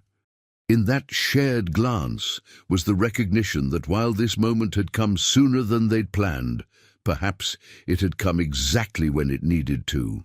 Later that night, after Lily had finally fallen asleep following hours of questions and discussions, Lisa found Robert on the terrace, a glass of scotch untouched beside him. "You were wonderful with her today," she said, taking the chair beside his. "Direct but gentle, honest but reassuring. She's an exceptional child." Robert gazed at the night sky. "Her capacity to process complex emotions puts most adults to shame." "She had questions about meeting Thomas," Lisa said carefully, "and Michael." Robert nodded. "I heard, and I've been thinking about our position." He turned to face her fully. "I've spent months fighting this out of fear. Fear of losing my place in Lily's life. Fear of the Brennan influence. Fear of change. But today, when she asked if she could still call me Grandpa, regardless of biology," he smiled slightly, "I realized my fear was unfounded. Lily's love isn't conditional on DNA. Neither should my acceptance of her full heritage be." "So you're saying?" "I'm saying we should accept Michael's proposal with some adjustments for Lily's comfort and security. She should know her biological father, her half-brother, her full story." He reached for Lisa's hand. "And we should be the ones who help her navigate that relationship, not the ones who stand in its way." Lisa squeezed his hand, relieved by his change of heart. "Thank you. I think it's the right decision, even though it's not an easy one." "Very little worth doing is easy," Robert replied. "Especially when it comes to family." "I'm nervous," Lily signed, fidgeting with the collar of her blue dress as Lisa adjusted her hearing aids. "What if he doesn't like me?" "Impossible," Lisa signed back, smoothing Lily's hair. "He already loves you, has for years." It was a bright Saturday morning, 6 weeks after Lily had discovered the truth about Thomas Brennan. Today would be her first visit to the federal prison, a carefully orchestrated meeting that both legal teams had spent weeks arranging. Robert would accompany them, but wait outside the visiting room, giving Lily and Lisa privacy with Thomas while remaining nearby for support. "Will he be able to sign?" Lily asked, her nervousness manifesting in rapid-fire questions. "Will he be wearing handcuffs? Will there be guards watching us?" "He's been practicing basic signs," Lisa assured her. "No handcuffs. And yes, guards will be present, but they'll give us space." The drive to Danbury was quiet, with Lily staring out the window while Robert and Lisa exchanged occasional glances, their own anxiety palpable but controlled. They had prepared Lily as best they could, explaining prison rules and setting realistic expectations. Still, Lisa worried about the impact of this meeting on her sensitive daughter. The prison procedures felt more familiar this time. The security checks, the hollow sound of doors, the institutional smell. Lily held tightly to Lisa's hand, her eyes wide as they were processed through visitor screening. "You're sure about this?" Robert asked Lily one final time before they separated. "We can leave any time you want." Lily nodded, her expression resolute despite her anxiety. "I want to meet him, to understand." Inside the visiting room, Thomas Brennan waited at a table, visibly nervous. He had lost more weight since their last meeting, but had clearly made efforts with his appearance. His hair was neatly trimmed, his prison uniform as presentable as possible. When he saw Lily, his composure faltered briefly, emotion washing over his features, before he steadied himself. Lisa guided Lily to the table. "Thomas, this is Lily. Lily, this is Thomas Brennan." Thomas smiled tentatively. "Hello, Lily," he signed haltingly, clearly having practiced the greeting. Lily studied him intently, a habit she had developed to compensate for her hearing loss, observing faces and body language for cues sound couldn't provide. "You have pictures of me," she signed, her gestures precise. Thomas looked surprised, then nodded. "Yes, for many years. Mom showed me the ones you took at my school plays and graduations." Lily's direct approach was typical of her. "Why didn't you ever say hello?" Lisa translated the portions Thomas couldn't follow. watching as he considered his response carefully. "I made a promise to your birth mother," he said slowly, allowing Lisa to interpret his words into sign. "To watch over you from a distance. To keep you safe, but not to complicate your life. Because you loved her, Madison." Thomas nodded, emotion briefly overwhelming him. "Very much. And me? Did you love me too?" "From the first moment," Thomas answered without hesitation. "You were so tiny, perfect. You had her eyes, her determination." Lily absorbed this, then asked the question Lisa knew had been troubling her. "Why did you steal money if you were trying to protect me? That's what put you in prison." Thomas sighed heavily. "After your accident, when you lost your hearing, I was scared. The treatments you needed were expensive. I wanted to give you every chance, every advantage. I made bad choices out of love and fear." He looked directly at Lily. "It was wrong. I'm paying for those mistakes now, but I would do anything to help you, even then." "Grandpa Robert pays for my treatments now," Lily informed him, "and my special school." Thomas smiled sadly at her continued use of Grandpa for Robert. "I know, and I'm grateful. He can provide opportunities I can't." "Because you're here," Lily gestured to their surroundings. "Yes, and because he has resources I never had, even before." Thomas leaned forward slightly. "Lily, I want you to know something important. I don't expect to replace anyone in your life. Robert, David, who raised you, they are your family too. Family comes in many forms." Lily considered this. "Michael is my brother? Half-brother?" "Yes, he's looking forward to meeting you next week." Thomas hesitated. "He can be intense sometimes, but he cares about family deeply." "Like you care about me, even though you didn't raise me?" "Exactly like that," Thomas confirmed.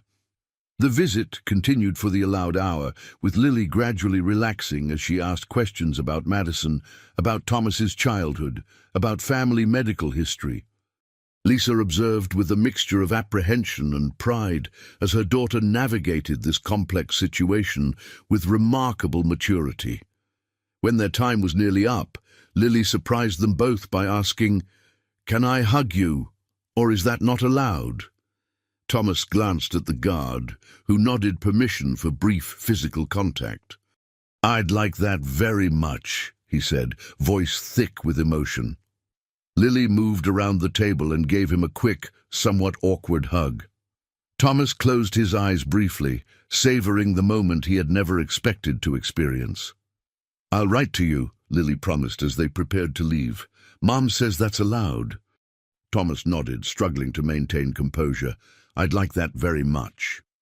In the car heading home, Lily was quiet, processing the experience. Robert had joined them, equally silent, respecting Lily's need to reflect. Finally, she signed, "He seems sad and sorry." "Yes to both," Lisa agreed. "He's not what I expected." Lily frowned slightly. "From the news articles, I thought he'd be scarier." Robert smiled faintly. "People are rarely what the news makes them out to be, especially people who've made mistakes and learned from them." "Will you come with me when I meet Michael next week?" Lily asked him directly. Robert hesitated, surprised by the request. His relationship with Michael Brennan remained strained despite their legal agreement.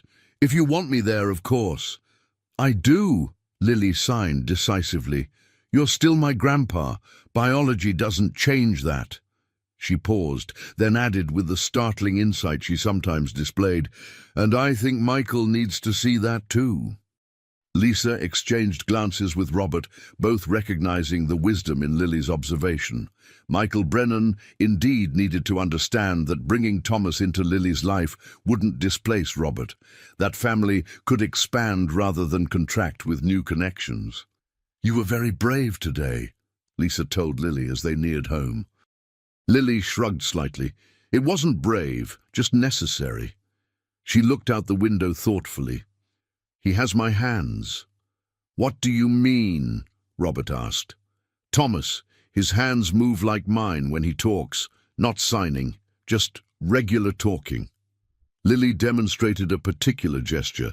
I never knew where I got that from before. It was a small observation, but Lisa understood its significance. For years, Lily had searched for connections to her biological heritage, similarities to Madison in photos, traits she might have inherited. Now she had found a living link, a physical resemblance that confirmed her place in a genetic continuum. "Does it feel good?" Lisa asked carefully. "Finding these connections?" Lily considered this seriously. "Yes and no. Good to understand where I come from. Sad that it's complicated." She looked between Lisa and Robert. "But I'm glad you're both still my family. That hasn't changed." As they pulled into Robert's driveway, Lily had one more question. "When Thomas gets out of prison, will he come to live with us?" "No, sweetheart," Lisa assured her quickly. "He'll have his own place, but he'll be part of your life in whatever way works best for you." Lily nodded, seemingly satisfied with this answer. As they entered the house, she ran ahead to tell Mrs. Chen about her day, her resilience once again amazing the adults who worried so much about protecting her. "She's handling this better than we are," Robert observed quietly. "Children often do," Lisa replied. "Their capacity for acceptance is something we lose as adults." Robert touched her arm lightly. "Thank you for guiding us through this. For pushing when I was resistant. You were right about Lily needing to know her full story, however complicated." Lisa smiled at him, appreciating his acknowledgement. "And you were right that we could face it together, as a family, however unconventional our family might be." As they watched Lily animatedly describing her prison visit to Mrs. Chen, Lisa reflected on the journey of the past 18 months, from desperate single mother to co-parent with a billionaire, navigating a complex web of biological and chosen family connections. Nothing had turned out as she expected when she first taught Lily that secret sign. But as Robert had said, little worth doing was ever easy, especially when it came to family. "I still don't understand why we're flying commercial," Robert grumbled, checking his watch as they waited at the crowded gate in JFK Airport. "The company jet would have been more comfortable for everyone." Lisa smiled patiently. "Because this is a normal family vacation, and normal families don't take private jets to Disney World." It was spring break, 10 months after Lily's first meeting with Thomas Brennan. The past year had been a careful balancing act, integrating Michael Brennan into their lives through monthly visits, maintaining regular correspondence between Lily and Thomas, all while preserving the core family unit that had formed around Robert, Lisa, and Lily. The Disney trip had been Lily's idea, a chance for all of them to spend time together in a neutral, joy-filled environment. Michael had agreed to join them for 3 days of the week-long vacation, a significant step in their evolving family dynamic. "There he is," Lily signed excitedly, spotting Michael entering the gate area. At nearly 11 now, she had grown taller, her confidence blossoming as she navigated her expanding family relationships. Michael approached, his usual formal demeanor slightly softened by casual travel clothes. "Sorry I'm late. Traffic was terrible." He bent to hug Lily, then nodded politely to Lisa and Robert. "Thanks for the invitation. I know this wasn't easy to arrange." Robert's smile was professional but genuine. Lily wanted everyone together. That's what matters. Their relationship had evolved from hostile to cautiously respectful over the past year. While they would never be friends, they had found common ground in their shared concern for Lily's well-being. As they boarded the plane, Lisa reflected on how much had changed. Michael visited Lily twice monthly now, taking her to museums, sporting events, and once to meet his fiancée Rachel, a pediatric audiologist who had immediately connected with Lily over shared interest in hearing technologies. Thomas wrote weekly letters, each one carefully preserved in a special box Lily kept, The DNA confirmation of his paternity had been a formality at that point, but it had provided legal clarity that benefited everyone. Most surprising had been the evolution of Lisa's relationship with Robert. What had begun as a pragmatic partnership had deepened gradually into something neither had anticipated. The first kiss had happened 6 months ago, after a particularly moving school performance by Lily. They had been taking things slowly, mindful of the complexities already surrounding their family situation. "I've never flown economy," Robert muttered as they settled into their seats, Lily taking the window, Lisa in the middle, Robert relegated to the aisle. "Do they at least serve decent coffee?" Lisa patted his arm sympathetically. "Welcome to how the other 99% travel." Across the aisle, Michael was already engrossed in his tablet, reviewing work documents before takeoff. Some habits died hard for both executives. "Michael promised to ride Splash Mountain with me," Lily signed excitedly. "He said he's never been to Disney either." "Sounds like you have a lot in common with your brother," Lisa observed. "Half-brother," Lily corrected automatically, then frowned thoughtfully. "Though that seems silly now. He's just my brother, really." Lisa smiled at Lily's straightforward assessment. She had adapted to the complex family structure with remarkable ease, incorporating new relationships without diminishing existing ones.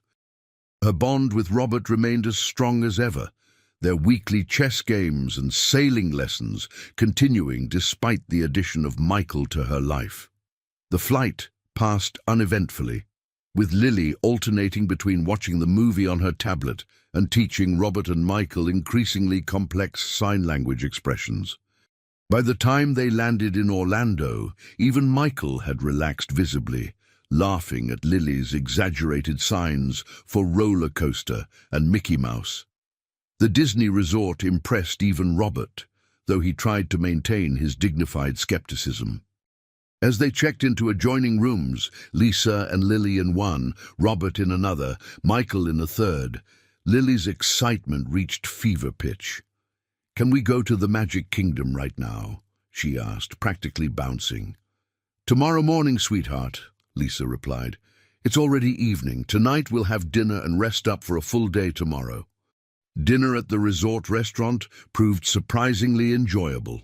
Michael shared amusing stories from his law practice.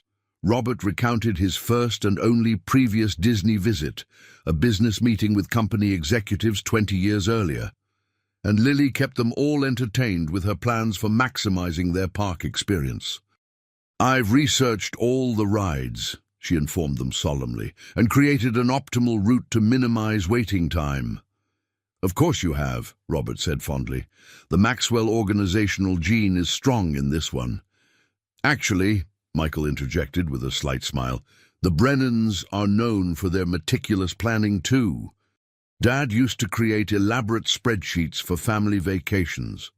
A brief silence fell as the mention of Thomas momentarily highlighted the absent member of their unusual family. Then Lily, with her characteristic directness, addressed it. "I wish Dad could be here too," she said, referring to Thomas with the title she had begun using in her letters to him.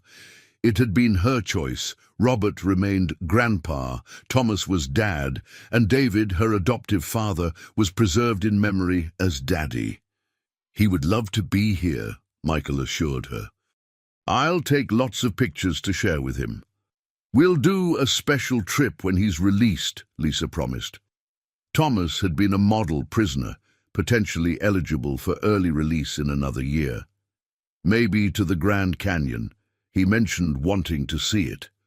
The momentary tension dissolved, and conversation resumed its easy flow. Later, as Lisa helped Lily prepare for bed, her daughter made an observation that caught her by surprise. "You and Grandpa should get married," Lily signed matter-of-factly. "You already act like you are." Lisa flushed. "It's more complicated than that, sweetheart." "Why? You love each other, it's obvious." "Indeed, out of the mouths of babes," Lisa thought. "We care about each other very much," she said carefully, "but marriage is a big step." "You're both just scared," Lily signed dismissively. "Adults make everything so complicated." Lisa couldn't entirely disagree with this assessment. She and Robert had been cautious, concerned about how a romantic relationship might affect Lily, worried about public perception given their unusual history. But their feelings had developed regardless, and Lily, it seemed, had noticed. The Disney vacation proved magical in unexpected ways. Lily thrived on the sensory experiences, the vibrations of the rides, the visual spectacle of parades and shows. Michael revealed a playful side Lisa hadn't witnessed before, donning Mickey ears without self-consciousness and waiting patiently in lines for Lily's must-see attractions. Most surprising was Robert's transformation. Away from the pressures of Horizon Enterprises, he relaxed visibly, laughing more freely, even joining Lily on the teacup ride that left them both dizzy and giggling. On their third evening, Michael's last before returning to New York, they watched the fireworks display over Cinderella's castle.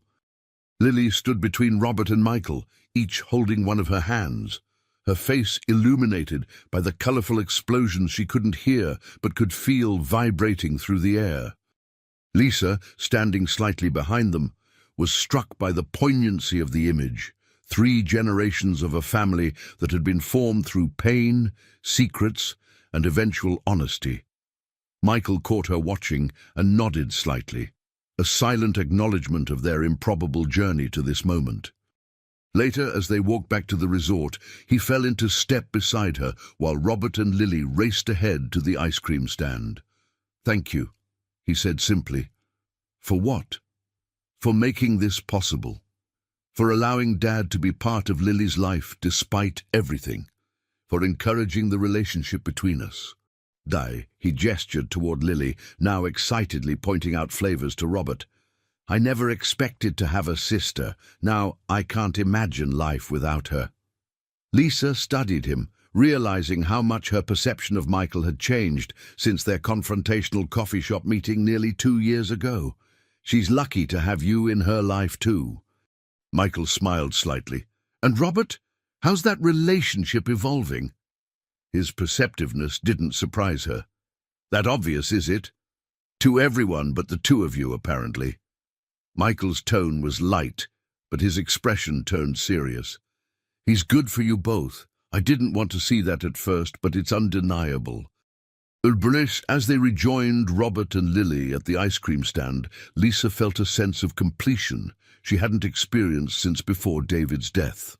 Their family was unconventional by any standard, a blend of biological and chosen connections, complicated by past mistakes and present growth. But it worked, not despite its complexity, but somehow because of it. Each member brought something essential to the whole. That night, after Lily had fallen asleep, exhausted from their day at the park, Lisa found Robert on the balcony of his room, gazing at the distant outline of the castle, illuminated against the night sky. "Penny for your thoughts?" she asked, joining him. "Just reflecting on how unpredictable life can be," he replied. 2 years ago, I was a lonely old man with nothing but a company to show for decades of work. Now I have a family. Unconventional, certainly, but real. Lily says we should get married, Lisa said, deciding directness was the best approach. She thinks we're being unnecessarily complicated. Robert laughed softly. Smart girl. Gets that from both sides of her family, I'd say. Is she right? Are we overcomplicating things? Robert turned to face her fully. Perhaps. But we had good reasons for caution. Your life was upended when you walked into Horizon Enterprises with Lily 2 years ago. I wanted to give you time to find your footing, to be certain of your choices. And now? Lisa asked softly. Robert took her hands in his. Now I think we've been cautious long enough. Life is unpredictable, as we've both discovered. Why waste more time pretending we aren't heading in this direction anyway? Is that a proposal, Robert Maxwell? Lisa teased, though her heart was racing. A prelude to one, he corrected. The actual proposal will involve considerably more planning and probably a ring. But yes, consider this notice of my intentions. Lisa laughed, feeling lighter than she had in years. Lily will be insufferably smug about being right. She comes by that honestly too, Robert replied, pulling Lisa closer, from all sides of her rather extensive family tree. As they stood together, the distant sounds of the park creating a backdrop to their quiet moment of connection, Lisa reflected on the journey that had brought them here. From desperation to stability, from deception to honesty, from isolation to family. None of it had been easy, but all of it had been necessary to arrive at this imperfect, beautiful present. The autumn leaves created a brilliant tapestry of color across the grounds of Robert's estate, now officially Lisa and Robert's home following their wedding 6 months ago. The ceremony had been intimate but joyous, with Lily serving as maid of honor and, to everyone's surprise, Michael standing as Robert's best man. The gesture had symbolized the remarkable evolution of their relationship from adversaries to family. Today marked another milestone, Thomas Brennan's release from federal prison after serving 4 years of his 8-year sentence.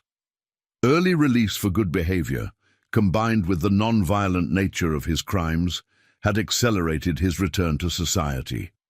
Now the family awaited his arrival for his first unrestricted visit with Lily since their reconciliation. "Do I look okay?" Lily asked, signing and speaking simultaneously, a habit she had developed as her speech therapy progressed. At 12, she was growing into a poised young woman, her intelligence and determination undiminished by the hearing impairment that she now viewed as simply part of her identity. "You look beautiful," Lisa assured her, "and he'll be thrilled to see you no matter what." Robert entered the living room, carrying a tray of coffee and Lily's favorite hot chocolate. Michael just called. They're about 20 minutes away. The past 2 years had transformed their family in ways none of them could have anticipated. Michael had married Rachel, his audiologist fiancée, in a ceremony where Lily had proudly served as junior bridesmaid.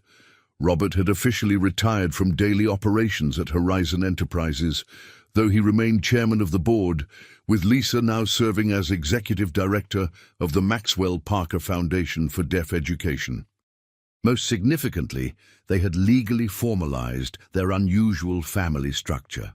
Thomas had signed documents confirming his paternity while relinquishing primary custody to Lisa and Robert, with generous visitation rights to be activated upon his release.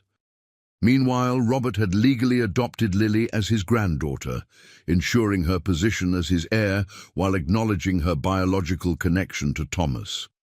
The doorbell rang precisely on schedule. Lily ran to answer it, with Lisa and Robert following at a more measured pace, giving her this moment of reunion. Thomas Brennan stood on the doorstep, Michael slightly behind him. Though still lean from his prison years, Thomas looked healthier than when Lisa had last visited him 3 months ago. His color better, his posture straighter. He wore a simple suit that Michael had helped him select for the occasion. "Dad!" Lily exclaimed, throwing herself into his arms with the unself-conscious enthusiasm that characterized her approach to life. Thomas embraced her tightly, his eyes closing briefly as he savored the moment he had dreamed of during 4 years of incarceration. "Look at you," he said, signing simultaneously, a skill he had mastered through prison courses and regular practice during Lisa and Lily's visits. "You've grown so much." The reunion moved inside, where initial awkwardness gradually gave way to the familiar rhythm they had established through years of letters and supervised visits. Thomas presented Lily with a carved wooden chess set he had made in prison, each piece meticulously crafted during months of patient work. "It's magnificent," Robert said genuinely, examining the craftsmanship with appreciation. "You have a real talent, Thomas." "Prison provides ample time to develop new skills," Thomas replied with a self-deprecating smile, though I doubt I'll match Lily's level of play any time soon. I'll teach you, Lily offered immediately. Grandpa says I'm nearly ready for tournament play. Ideen. As Lily led Thomas to the library to set up the chess set, Lisa, Robert and Michael remained in the living room, giving father and daughter some private time for reconnection. He's nervous, Michael confided, worried about fitting into the life you've all built. It will take time, Lisa acknowledged, for all of us. But we've managed more complicated transitions before. Robert nodded agreement. The important thing is that Lily has all of us supporting her. The adults can work out the details. This perspective, prioritizing Lily's needs above personal discomfort, had become their family's guiding principle. It had led them through delicate negotiations about holidays, school events, and the general rhythms of family life with remarkable success. Michael checked his watch. I should call Rachel. Let her know we arrived safely. She's sorry she couldn't come today, but her patience. Of course, Lisa said warmly. Tell her we look forward to seeing both of you this weekend for the Foundation Gala. As Michael stepped outside to make his call, Robert slipped his arm around Lisa's waist. How are you feeling about all of this? He asked quietly. Lisa leaned into him slightly, drawing strength from his steady presence. Nervous, hopeful, a little amazed that we've actually made it to this point. She glanced toward the library, where they could hear Lily's animated voice explaining chess strategies to Thomas. 2 years ago, I couldn't have imagined this scene. None of us could, Robert agreed. Life has a way of surprising even the most careful planners. The past 2 years had brought other changes as well. Lisa had completed her business degree and taken an active role in both Horizon's charitable foundation and Thomas's reintegration planning. Robert had developed a passion for teaching, guest lecturing at business schools and mentoring young entrepreneurs. Together, they had created a family structure that defied conventional labels but worked beautifully for all involved. Do you ever regret it? Lisa asked suddenly. Learning that Lily wasn't biologically related to you? All the complications that followed? Robert considered the question seriously. Not for a moment, he said finally. Biology gave me no one. Choice and circumstance gave me a family. He squeezed her hand, including you. Their quiet moment was interrupted by Lily's excited call from the library. Mom, Grandpa, come see. I'm teaching Dad the Queen's Gambit. As they joined Lily and Thomas at the chessboard, Lisa was struck by the tableau they created. Thomas and Robert on opposite sides of the table, Lily between them, all three focused on the same game with expressions of shared concentration. It wasn't perfect, but it was real. And after years of secrets and separation, reality, however complex, felt like the greatest gift they could offer Lily. Later that evening, after Thomas had returned to the transitional housing facility where he would spend his first 6 months of freedom, Lisa found Lily in her bedroom, organizing the letters Thomas had written her during his incarceration. Happy? Lisa asked, sitting beside her daughter on the bed. Lily nodded, her expression thoughtful. It feels right having everyone together, like all the pieces finally fit. Even though it's complicated? Life is complicated, Lily signed philosophically. My friend Emma's parents are divorced and remarried, so she has 4 parents and 6 siblings across 3 houses. My friend Jason was adopted from Korea and has birth family there and adoptive family here.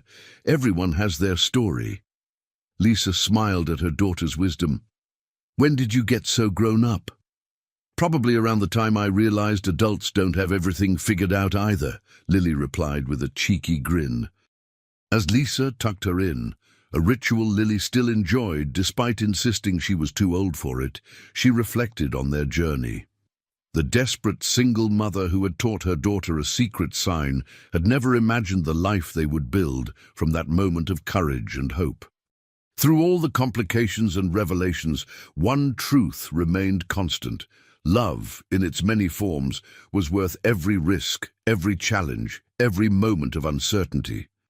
And as she joined Robert on the terrace outside their bedroom, watching the stars appear in the autumn sky, Lisa felt a profound sense of gratitude for the unexpected path that had led them all here, to a family defined not by biology or convention, but by choice, forgiveness, and the daily decision to move forward together. 6 months later, spring sunshine streamed through the windows of the small Cape Cod cottage, illuminating dust motes dancing in the air as Lisa added another box to the growing stack in the living room.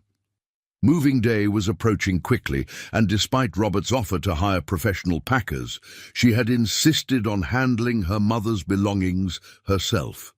Some tasks were too personal to delegate. "Need any help?" Thomas asked from the doorway, wiping paint-stained hands on a rag.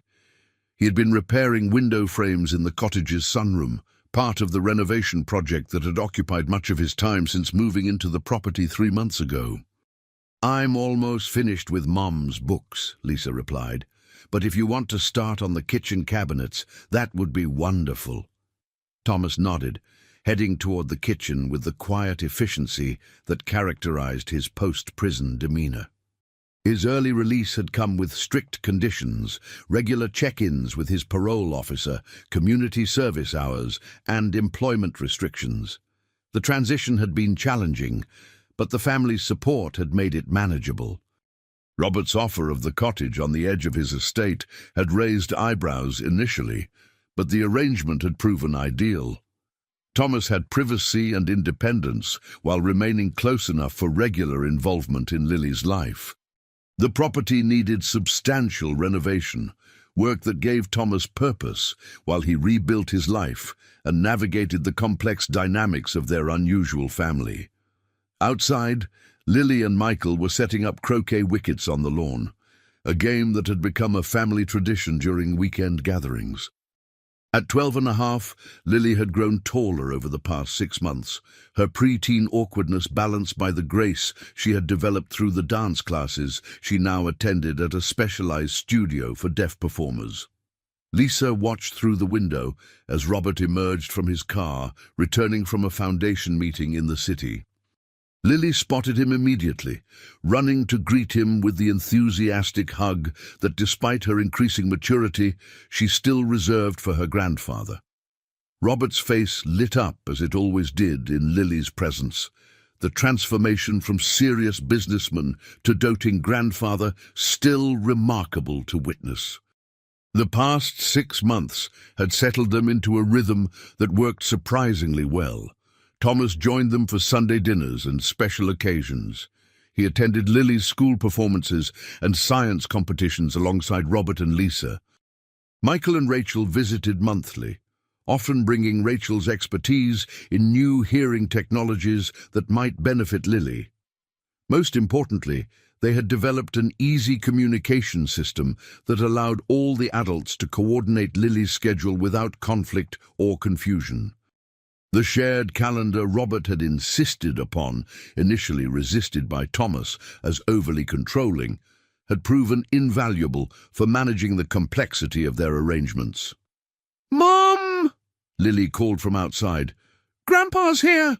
Are you coming to play croquet?" "In a few minutes," Lisa called back, both signing and speaking, a habit they all maintained to support Lily's bilingual development. As she closed the last box of books, Lisa reflected on how far they had come from the desperate day when she had taught Lily that secret sign. The sign itself had become family law, occasionally used as an inside joke or private communication between Lily and Robert. Thomas entered from the kitchen, his expression thoughtful. "It still amazes me sometimes," he said quietly, nodding toward the window where Robert was demonstrating proper croquet mallet technique to Lily. "How well this has worked out, how he accepted me into your lives after everything that happened." "Robert understands what truly matters," Lisa replied, "and he loves Lily enough to set aside personal feelings for her benefit." We all do, Thomas acknowledged. It's the one thing that has never been in question, regardless of our other mistakes. The doorbell rang, announcing Rachel's arrival. She entered carrying a bakery box and medical files, the former for their shared lunch, the latter containing information about a promising new hearing aid technology she thought might benefit Lily. "Sorry I'm late," she said, kissing Lisa's cheek in greeting.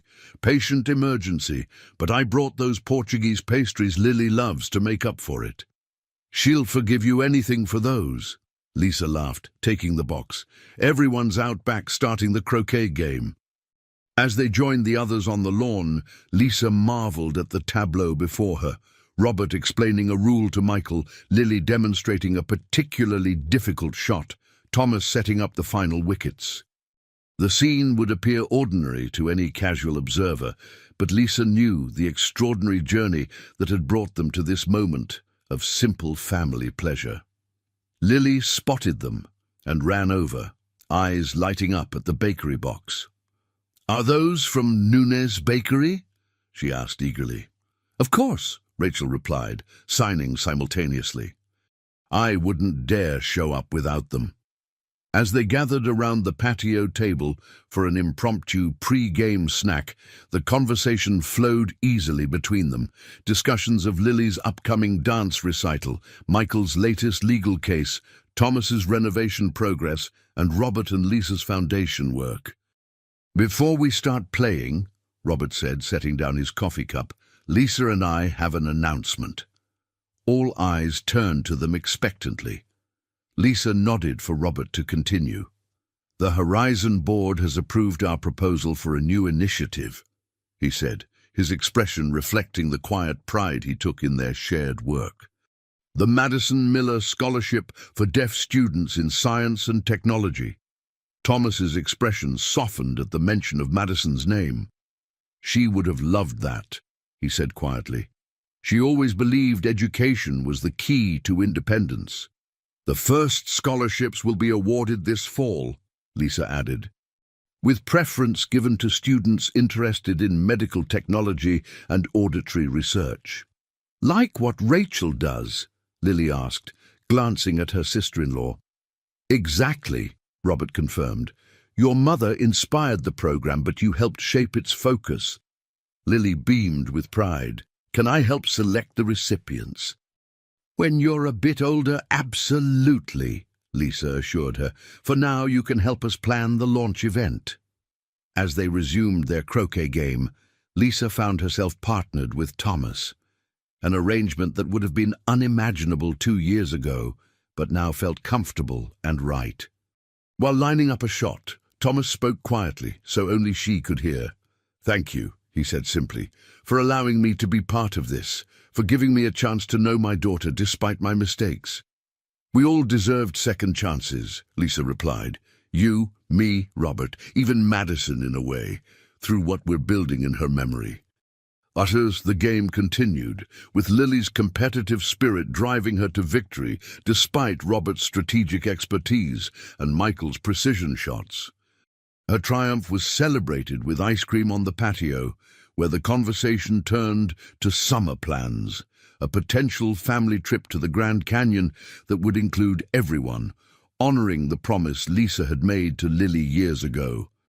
As evening approached and Michael and Rachel prepared to return to the city, Lisa observed the easy familiarity that had developed between all the adults in Lily's life.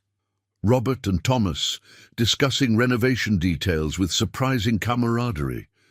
Michael sharing legal insights about Thomas's ongoing financial restrictions. Rachel and Lily deep in conversation about the latest developments in cochlear implant technology. "Sometimes I still can't believe this is my life," Lisa commented to Robert as they waved goodbye to Michael and Rachel's departing car. "Having second thoughts?" he teased gently. "The opposite," she replied, leaning against him as they watched Thomas and Lily engaged in an animated signing conversation on the patio. "I'm just grateful for all of it, even the difficult parts. They led us here." Later that evening, as they prepared to leave Thomas and Lily to their weekly father-daughter dinner, Robert paused at the cottage door. "Thomas," he said, with the directness that characterized their communications, "Lisa and I have been discussing something we'd like your input on." Thomas looked up expectantly. "The guest house on the main property, the one Lisa and Lily originally stayed in, is sitting empty. We thought you might consider moving there once your parole restrictions allow for a change of residence. It would give you more space and—" Robert hesitated, then continued, "It would make the family gatherings simpler to coordinate." Thomas was silent for a moment, visibly processing the significance of the offer. "You're sure?" he finally asked. "It wouldn't be uncomfortable for either of you?"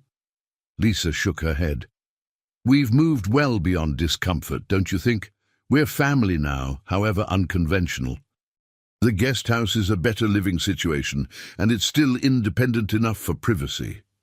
Thomas glanced at Lily, who was watching the adults' conversation with keen interest. "What do you think, Lily girl?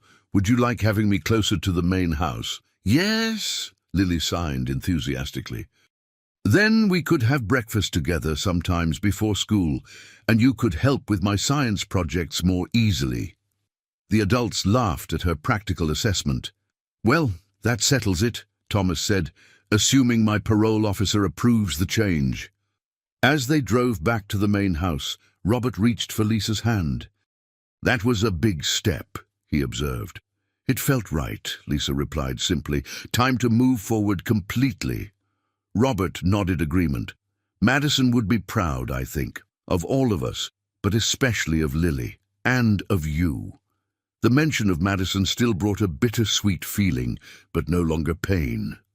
Her sister's memory had been honored through the Scholarship Foundation, through Lily's thriving development, and through the healing that had occurred among all who had loved her. Later that night, as Lisa checked on Lily before bed, a habit she maintained despite her daughter's increasing independence, she found her sitting cross-legged on her bed, looking through the old leather journal that had once belonged to Madison. "Mum gave this to Mr. Maxwell, to Grandpa, when we first met him," Lily signed, her expression thoughtful. "But she never showed it to Dad." "No," Lisa agreed, sitting beside her. "It was complicated then. But it's not anymore." Lisa considered this. "It's still complicated, but in a different way, a better way." Lily nodded, wise beyond her years. "I'm going to show it to Dad next time I see him. I think he should have it now." "That's very generous of you," Lisa said, touched by her daughter's intuitive understanding. "It might mean a lot to him." "Family isn't just about who's related by blood," Lily signed, echoing words she had heard from both Robert and Lisa over the years. "It's about who chooses to love each other, even when it's difficult." Oh, as Lisa kissed her goodnight and turned out the light, she realized that the secret sign, the gesture that had set their extraordinary journey in motion, had ultimately led them to the most profound truth. Family, in all its complicated, messy, beautiful reality, was worth every sacrifice, every risk, every moment of courage it required. Outside, the spring stars shone brightly over the estate, over the main house where Robert waited for her, over the cottage where Thomas was building his new life, over the guest house that would soon bring them all closer together. Different buildings, different histories, different roles, but one family, bound by something stronger than biology or convention. Bound by choice, by forgiveness, and by the love they renewed each day through the simple, profound act of showing up for each other, exactly as they were.